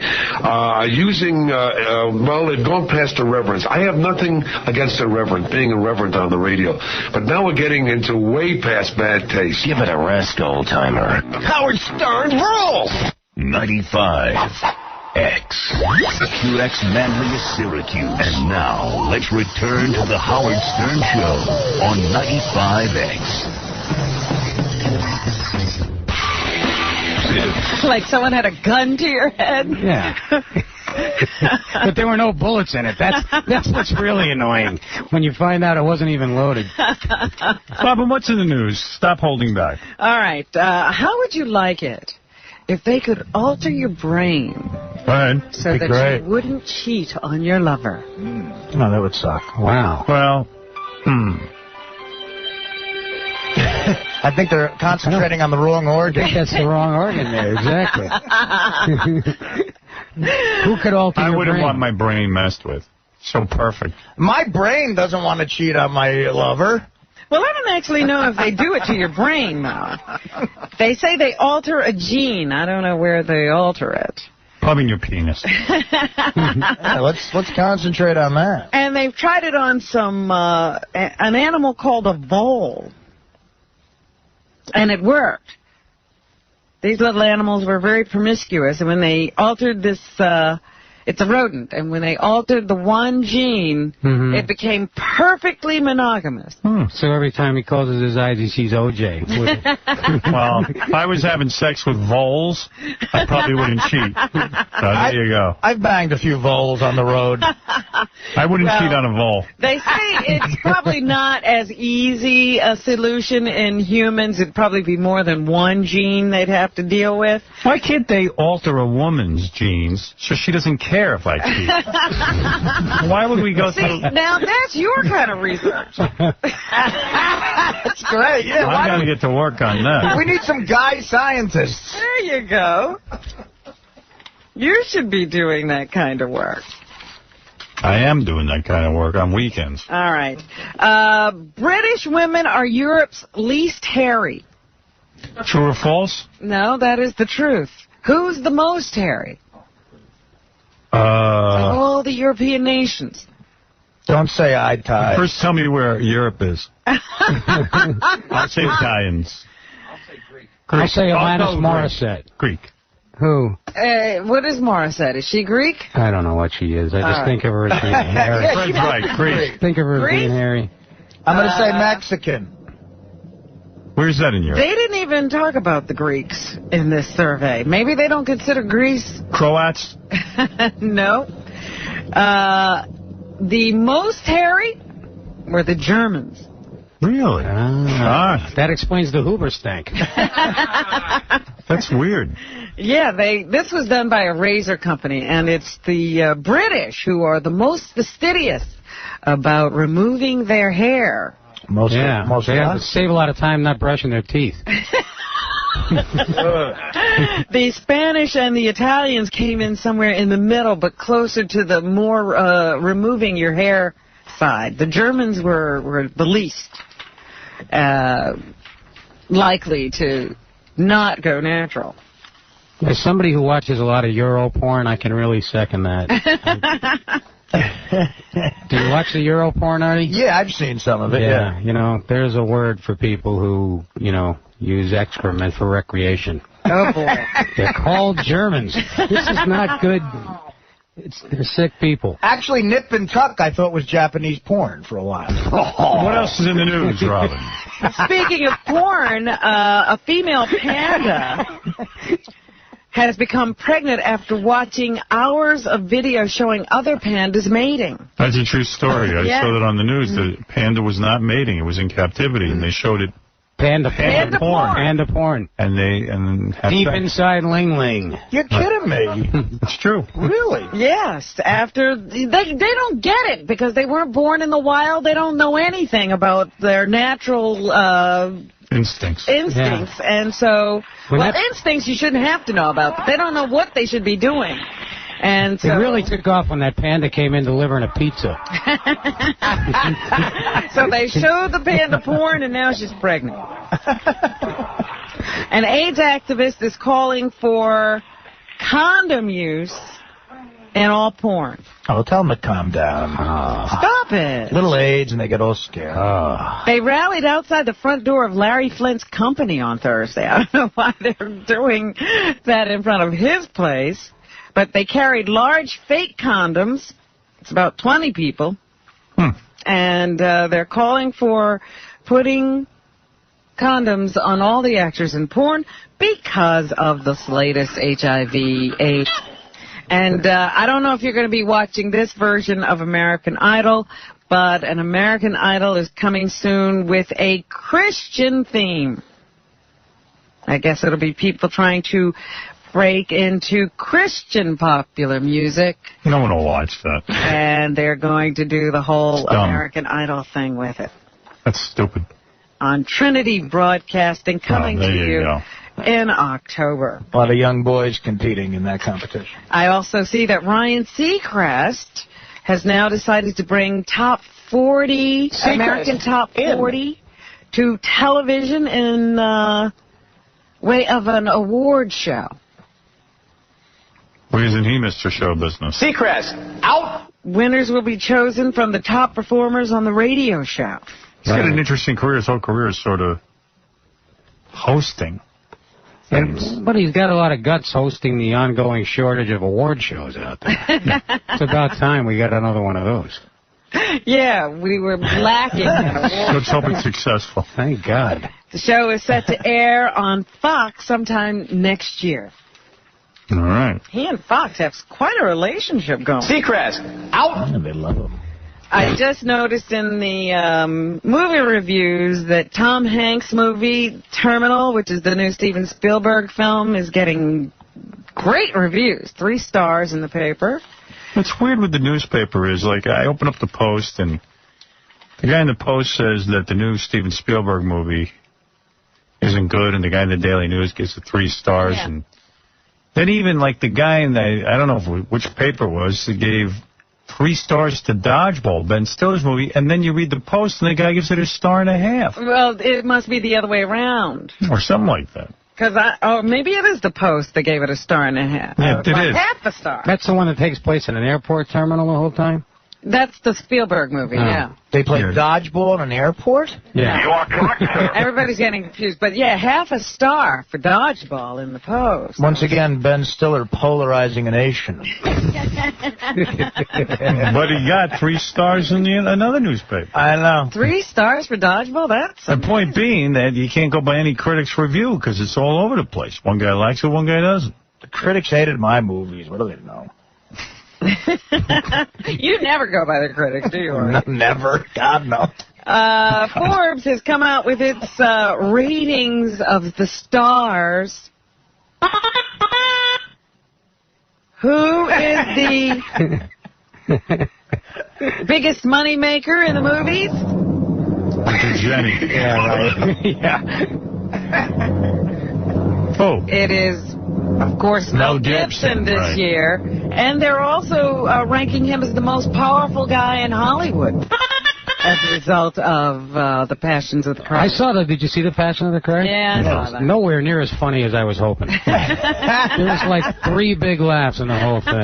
Tom Hanks should have been in that. Who's the highest paid sports star right now? No, I'd say Tiger Woods. Well, that's what he said. I know. Well, he's allowed to say it, too. I disagree with you. I'm going to say Homer Bush, second baseman. Oh, I don't know. It is Tiger Woods. Tiger Bush. Has made $80 million in the last couple of years. And, of course, there's always Oprah Winfrey to contend with. She's right up there with Mel at the $210 million level. Wow. Tom Cruise, Oprah Winfrey, Negro woman from the South. they say, is a Bush League kind of earner at $45 million. Let's keep it real because I'm keeping it real. And the Rolling Stones, I guess, the best money makers in rock and roll, $51 million. Well, they've been around so long. That's mostly interest. Right. It says here that Howard Stern's number 23 on that list. I didn't want to bring that up. I didn't know if you wanted to mention that or not. I didn't know that. I'm insulted. It says it in the article, 23. That I'm what? I'm 23 years old? I'm number 23. Yeah. Oh.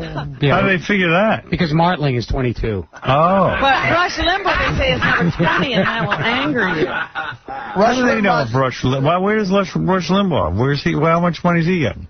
Well, he signed a contract for $240-something million over 9 years, though, so... God damn it. What does that tell you? See that? And that was just for prescription medication. Howard, how do they find this out about you? They've never been right. They're not right. So No. where I was did wondering you if that rank was on right. the list? I don't know. I don't even know what I have. I mean, I don't know what they're saying I have. No, but if you say they get it wrong, and you know that Oprah Winfrey is worth $210 million, I'm and nowhere Tom near Cruise that. is worth $45 million. The Olsen twins are worth $28 million. Where do you belong? Lower than that. Oh, I'm a get divorced outta man. here. Can they get your tax returns? Like, how do they do that? Do they just No, they don't. call They're the guessing. station, or- They're guessing. They're what just I make. guessing. Of course, they don't know what I They make. take it from I always wondered how they know that about people. certain assumptions they make. All right. And my savings were obliterated. Donald Trump, they say, is 6.9 million. So where are you? First of all, I'd be happy to be as high as they're saying. Number 19. I'd be screaming it from the rafters. You know, number So you think you're actually lower than what they say? Yeah, oh, I know I am. I mean, I don't think it. I know it. All right, but You're so 20 they guess too high. Oh, yeah. Okay. You're 23. Number 18 is Allison Stern. That happens sometimes. Sometimes the divorced wife is a higher ranking than you. Right. No, I don't want to talk about it. Oh, please, tell us what your number should be. Let me go call my accountant. And speaking of money, Lindsay Lohan, we were talking about the fact that she's dating some 24-year-old guy, and he's got to abstain from sex with her until she's legal because he could be arrested for statutory rape if he didn't. Well, turns out it's also at 18 that the trust fund kicks in. Nice! Right. That's a great idea to raise. Nice! Can you use your fingers on her at 17? Or is it like nothing? You can't even touch her. I'm just checking, man. I don't want to break any rules. But can you imagine she comes into all of her money at 18? Damn right. They say in Cindy's column that she actually is asking her parents to up the age to 21. She doesn't want control. Oh, I'd love to come into that money. Oh, you. Snap my finger. President Clinton. Oh, Lindsay. Former President Clinton will be interviewed on 60 Minutes this weekend, and he will talk about Monica Lewinsky and the affair. Hey-oh. They say that Monica is leaving town because I feel she bad doesn't for want her. to deal with this. Clinton decides to write a book, drags up her name and everything that happened, and guess what? And she's got to go deal with this again. Yeah, she's been trying to live it down all this time. I feel bad. She gave oral to a dude, and she was a young girl, and, you know, she's impressionable. Yeah. Hey, her life is wrecked. It's like that old joke. Did they call me Murray the dressmaker? Remember that joke? But do you understand her life is ruined? Yeah. I mean, really. Yeah, I mean, what did she do? She gave some dude, you know, oral.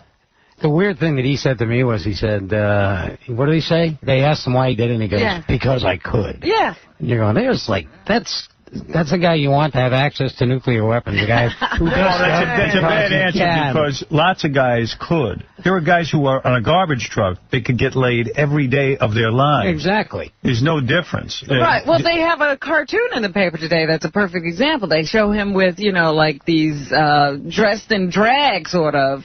And it's like, oh, so would you do anything that you could? Yeah, why did you bomb Ohio? Because I could. It was fun. Because I could. Yeah, I did. I did it because I could. What else is in the news, Robin? Well, the very serious stuff that's in the news is that the 9/11 Commission was continuing to have testimony given yesterday about the actual day, September 11th, when those planes attacked the World Trade Center, and they started to play the tapes of the air traffic controllers talking to each other and communicating with the plane, and they even had some tape of Muhammad Atta talking to the passengers of the plane after he had taken over control of the plane that he was piloting, and he says to the passengers to be calm, they're returning to the airport. And then, of course, he flies the plane into one of the buildings.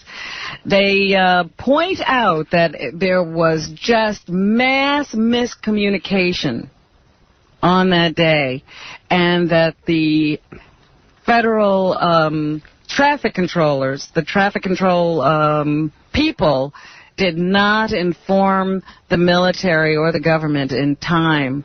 And one military officer who was testifying yesterday said if they had been told in time, they could have shot down all of those planes. Yeah, that kind of scares me. I mean, do you really want them making rules where they go, you know, let's make rules where we shoot the planes down quicker. We're taking too much time to shoot the planes down. You would rather thousands of people die? Well, where does that end? You know, it's like if you don't know what's going to happen in advance, you just try and, you know, you could be like shooting Billy Joel every time he pulls out of the driveway.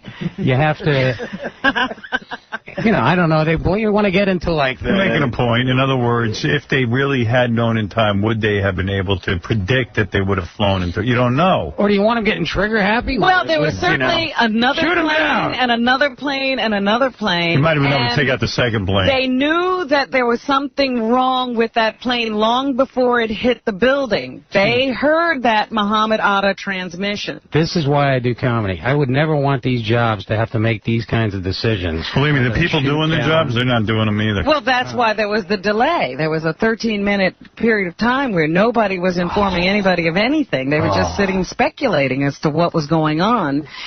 And Dick Cheney, if you continue to read the testimony that's published in the paper today, we had President Dick Cheney doing things that day, not Vice President who was getting his orders from the President. Right. We had President Dick Cheney ordering planes to be shot out of the sky long after it was, a moot point, but he still jumped the chain of command and took over the country.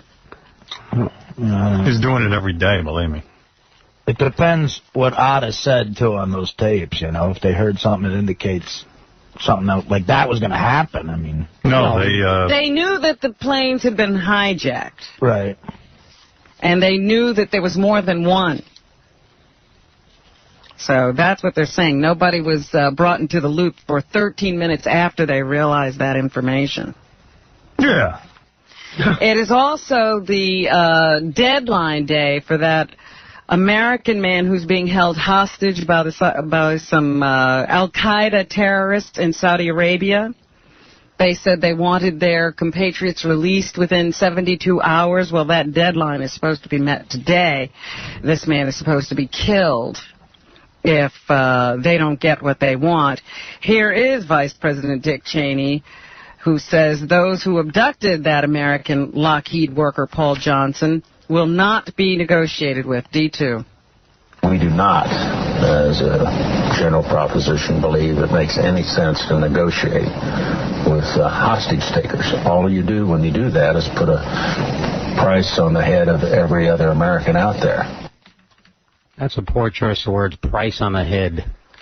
Because I saw, did you see that Nick Berg video? Yeah. Did watch that? Yeah, oh I'm so sorry I did. Is that the worst I thing just you've saw ever seen in your life? pictures. I didn't see the whole video. What else you got there, Ron? Here's the Vice President talking about Osama bin Laden. I think we will get Osama bin Laden. I wouldn't want to put a time frame on it. We're actively in the hunt. How'd they interview this vice president? You never can find him anywhere. Yeah, that's how they're going to find bin Laden. Cheney's going to run into him by mistake. Yeah, down in the tunnel somewhere. We'll be in a tunnel and go, I can't believe Osama? This is awkward. Would you like unleaded?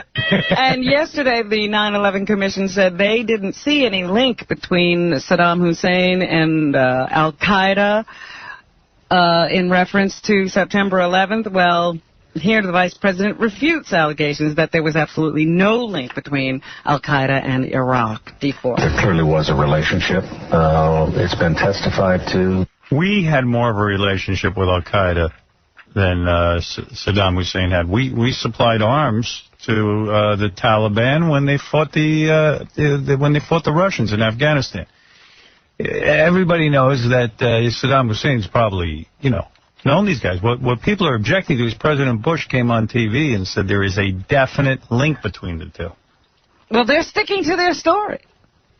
Even though they're saying there is no link. Yeah. How do they know it? Jesus? They're like a guy who's caught cheating. He just keeps denying it, even with the woman there in the bed with him. Wow. They're good. Here's Gregory Katz, who finds it worrying how the presidential order to shoot down the hijacked planes failed. C4. President Bush or Vice President Cheney gave an order to shoot down civilian airliners that were acting suspiciously, and that order was not properly relayed to the pilots in the skies above the U.S. and above Washington. So, yeah, you should read all about Can't wait to get on a plane. On that day. You're 100% right. You got enough problems without these guys getting trigger happy. From now on, when I give an order, You better carry it out. Howard Stern's plane is heading to Washington. Here's Gregory Katz again, who's a journalist. He tells what is so most shocking about the findings. To what degree the communications capability of the U.S. government, of the military, of the civilian aircraft control was just completely crunched that morning, to the point where the president in Florida could not get through to the vice president in a secure room in the White House. Yeah, at part of the time they were talking over unsecured cell phones. That's how bad the communication was. Can you hear me now?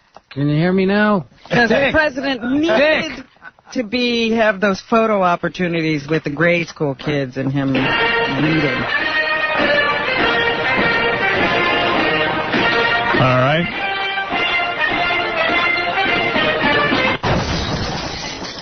Here's Tom Kane, who says the commissions or the communications breakdown with the president on the road trying to reach the White House was abominable. Here's C3. All right. Here's the commander-in-chief, and there are decisions to be made. America is under attack, and the commander-in-chief can't get through to the nation's capital. I mean, that's a serious problem. Yeah. I guess they'll be looking into all of this. They claim that they've improved this situation since. They should be looking into September all 11th. this stuff, but you want to blame this one and blame that one. I would go out on a limb and maybe blame the terrorists. Right. It's you saying something. Maybe they had something to do with it. Well, yeah, but we need to be able to defend ourselves and communicate at a time like that, don't you? Yeah, it should be better, but nobody's blaming. We're just saying this is where we were. I'm with you. I think Bush could get through. I think they just avoid his calls. You think they weren't taking his Guess calls who's on the White phone House? again? Mr. Annoying. I think they see him on caller ID and they go, screw it. Screw it. He's on the phone about that stem cell thing again. If I hear this one more time, they're cells, darn it. Here's a couple of the tapes they were playing of the air traffic controllers yesterday. See one. There's another aircraft. The second one just hit the Trade Center. Okay. Yeah, we gotta alert the military real quick on this. And C2. We have a problem here. We have a hijacked aircraft headed towards New York, and we need someone to scramble some F-16s or something up there to help us out. So that's the kind of thing that was going on. Nobody knows what they're doing. Would you be able to do that if you were the pilot? What? If they told you to shoot the plane down? I don't know. That's why you train military men to be able to do something like that. Yeah, they would have done it. That'd be tough. The whole thing is just chilling. I can't imagine. I don't expect you to do it, Richard, to leave the comedy stage. Don't expect me to do it. I was in an ice cream store the other day, and they said, do you want your yogurt in a cup or a cone? And I was there another half hour. I shoot it down, but what if it's... Forget it. I wouldn't... There's not enough training to make me do that. Yeah, I see you might have a problem. I'd have a huge problem. We won't. That's why I'm not up there. What else, Rob? You're at Governor's this weekend. That's why I'm at Governor's this weekend. Well, as I said, we have a couple of movies opening this weekend. Tom Hanks is in The Terminal. Here he talks about working with his co-star Catherine Zeta-Jones. Catherine Zeta-Jones she's as magnificent. She's magnificent. Sounds like you might have banged her. She's the greatest thing ever. Catherine Zeta-Jones is... She had just come from Michael Douglas, and she smelled intoxicatingly of polygrip and aftershave. Her urine contains super healing powers. Allow me a moment to extol the virtues of Miss Zeta-Jones. Listen, as you get, and there's no maintenance. I think we were really just playing more than anything else.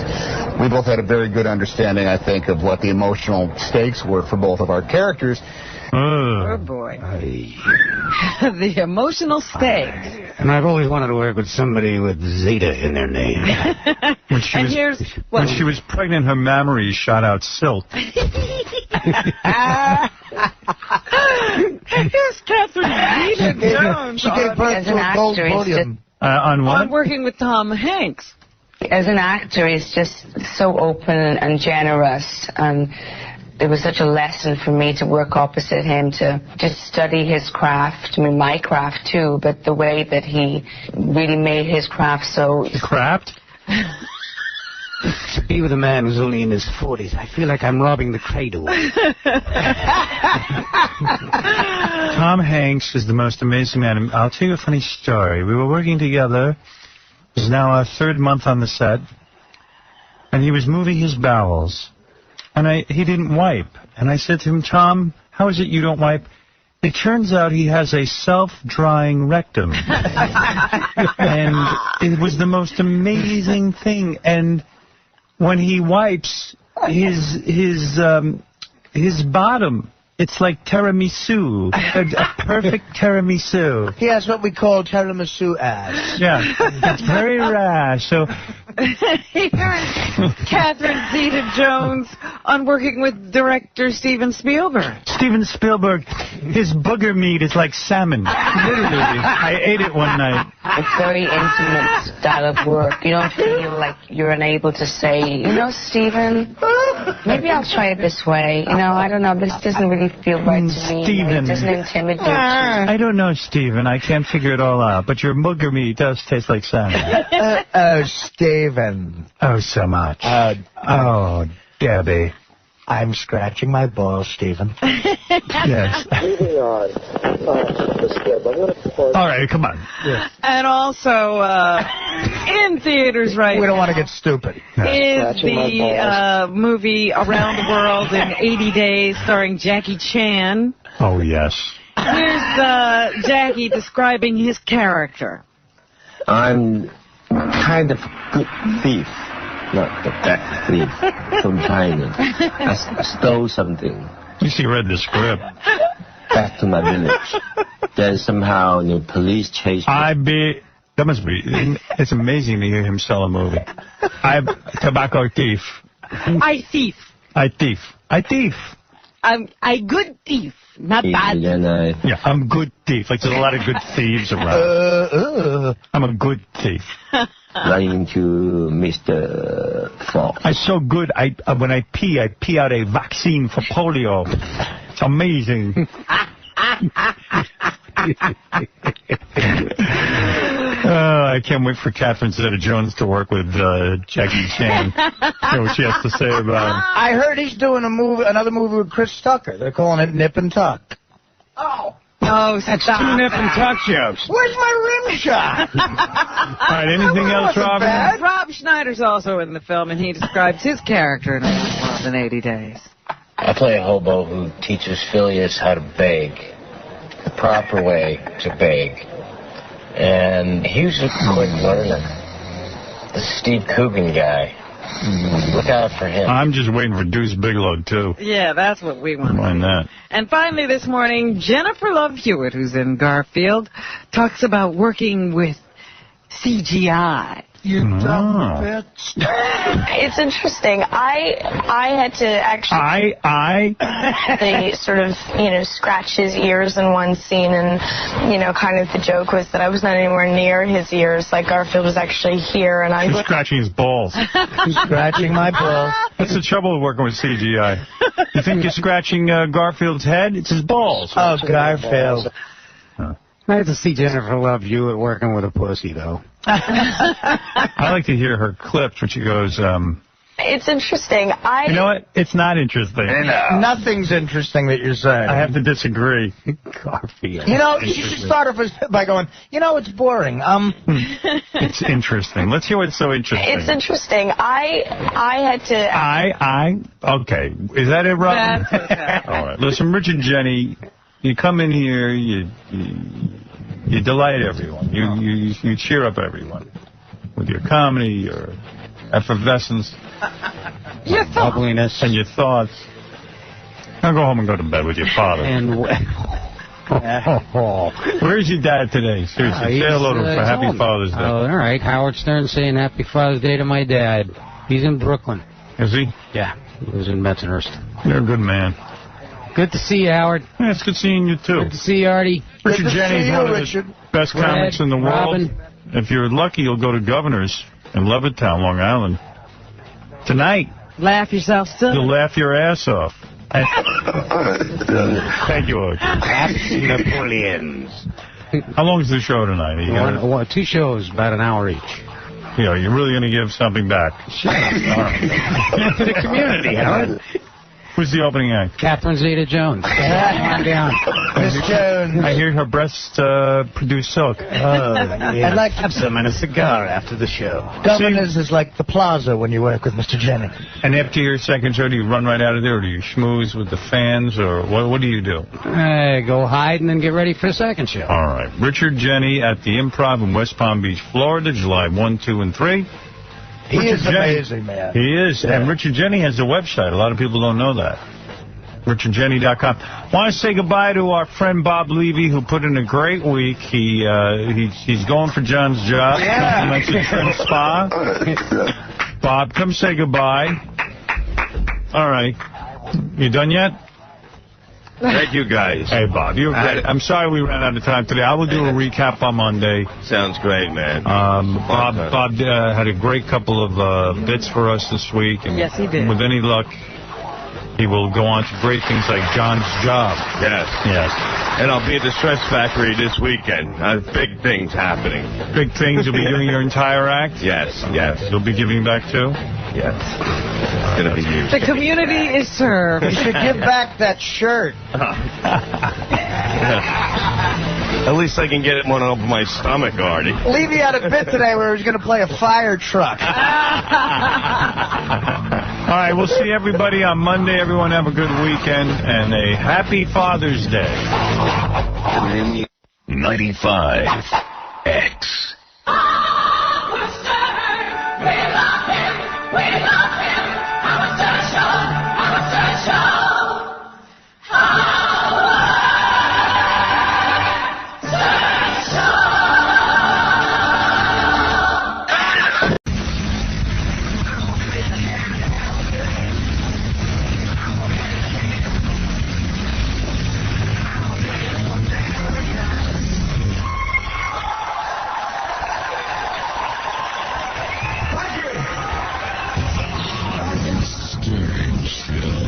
Spank my ass and call me Charlie. I salute Jerry, and I may be one of the only men on the planet who can say this. I am the first man in Hollywood who actually grabbed Howard Stern's ass. And I'm still having numb-like flashbacks as a result of the experience. I fall asleep at night, and when I'm just about to enter into a decent REM state, I start to see Howard's jelly-like, cratery butt cheeks coming towards me, getting closer and closer, and that is when I wake up screaming. I've tried Prozac, I've tried electroshock. It seems that nothing can get the image of Howard Stern's ass out of my mind.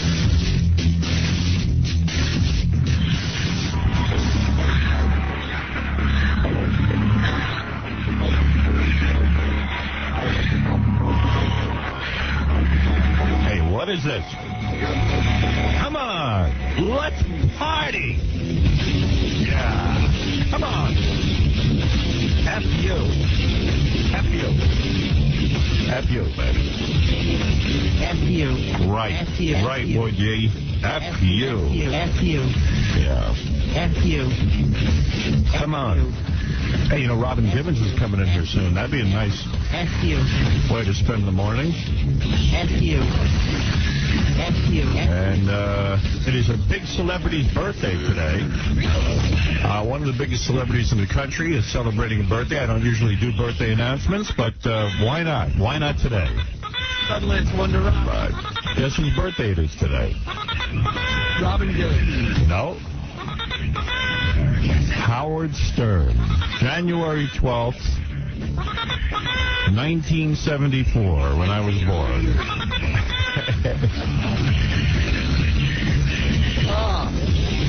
January 12th, 1974, my mother gave birth to me. And now I'm here. Yes. One of the youngest disc jockeys on the planet. All right, everybody, what's happening? You know what I'm saying? What a show we have for you today. One of our Queen for a Day winners will come in and show us her new breast implants. I can't wait for that. We have the Ask Fred game, the Ask Jackie game. Oh. Now, where's that? What? He didn't ask me nothing. We didn't need to ask you anything. We know everything we need to know. Fair as usual. Right. There goes Jackie singing. All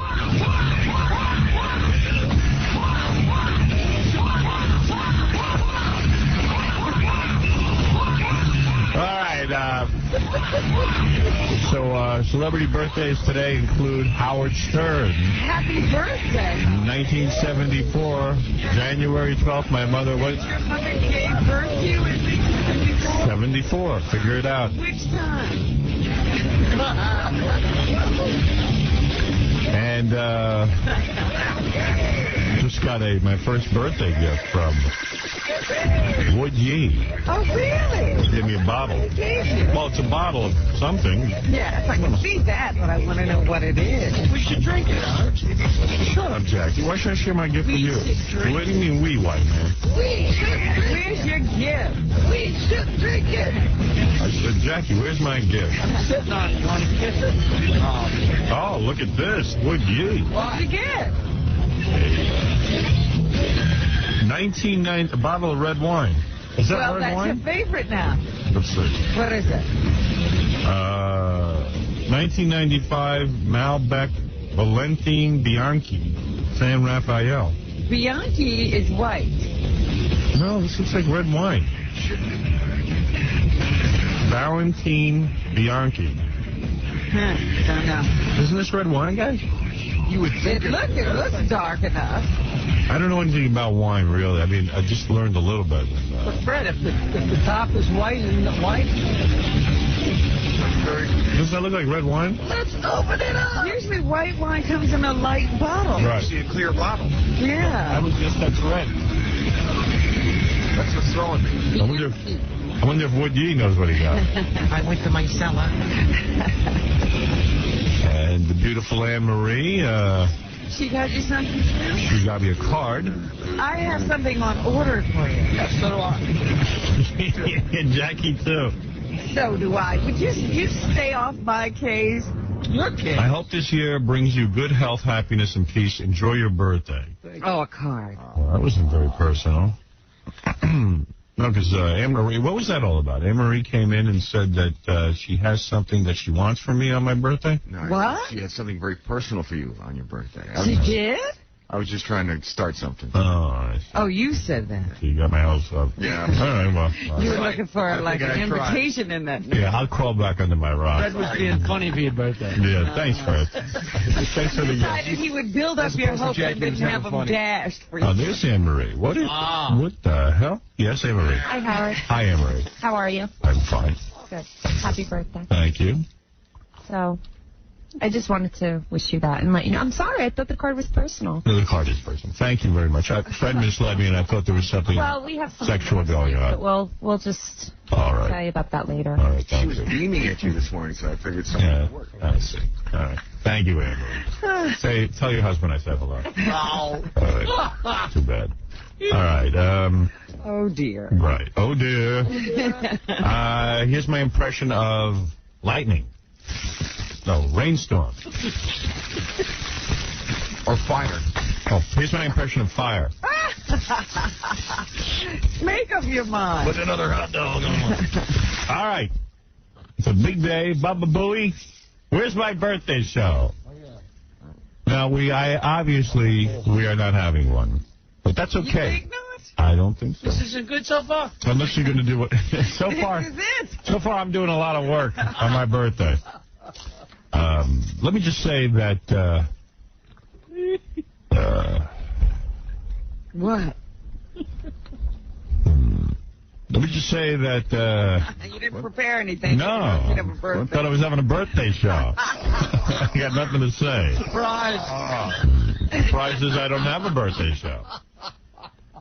January 12th, 1974. This day in history. I think Angie Everhart was born January 12th, 1974. Who knows? I know. All right, so let me How take... will you be celebrating your birthday now? Hey, now. Well, Robin, I will work. But that's it? That's it. No special dinner plans or? No. Oh. The work is in order.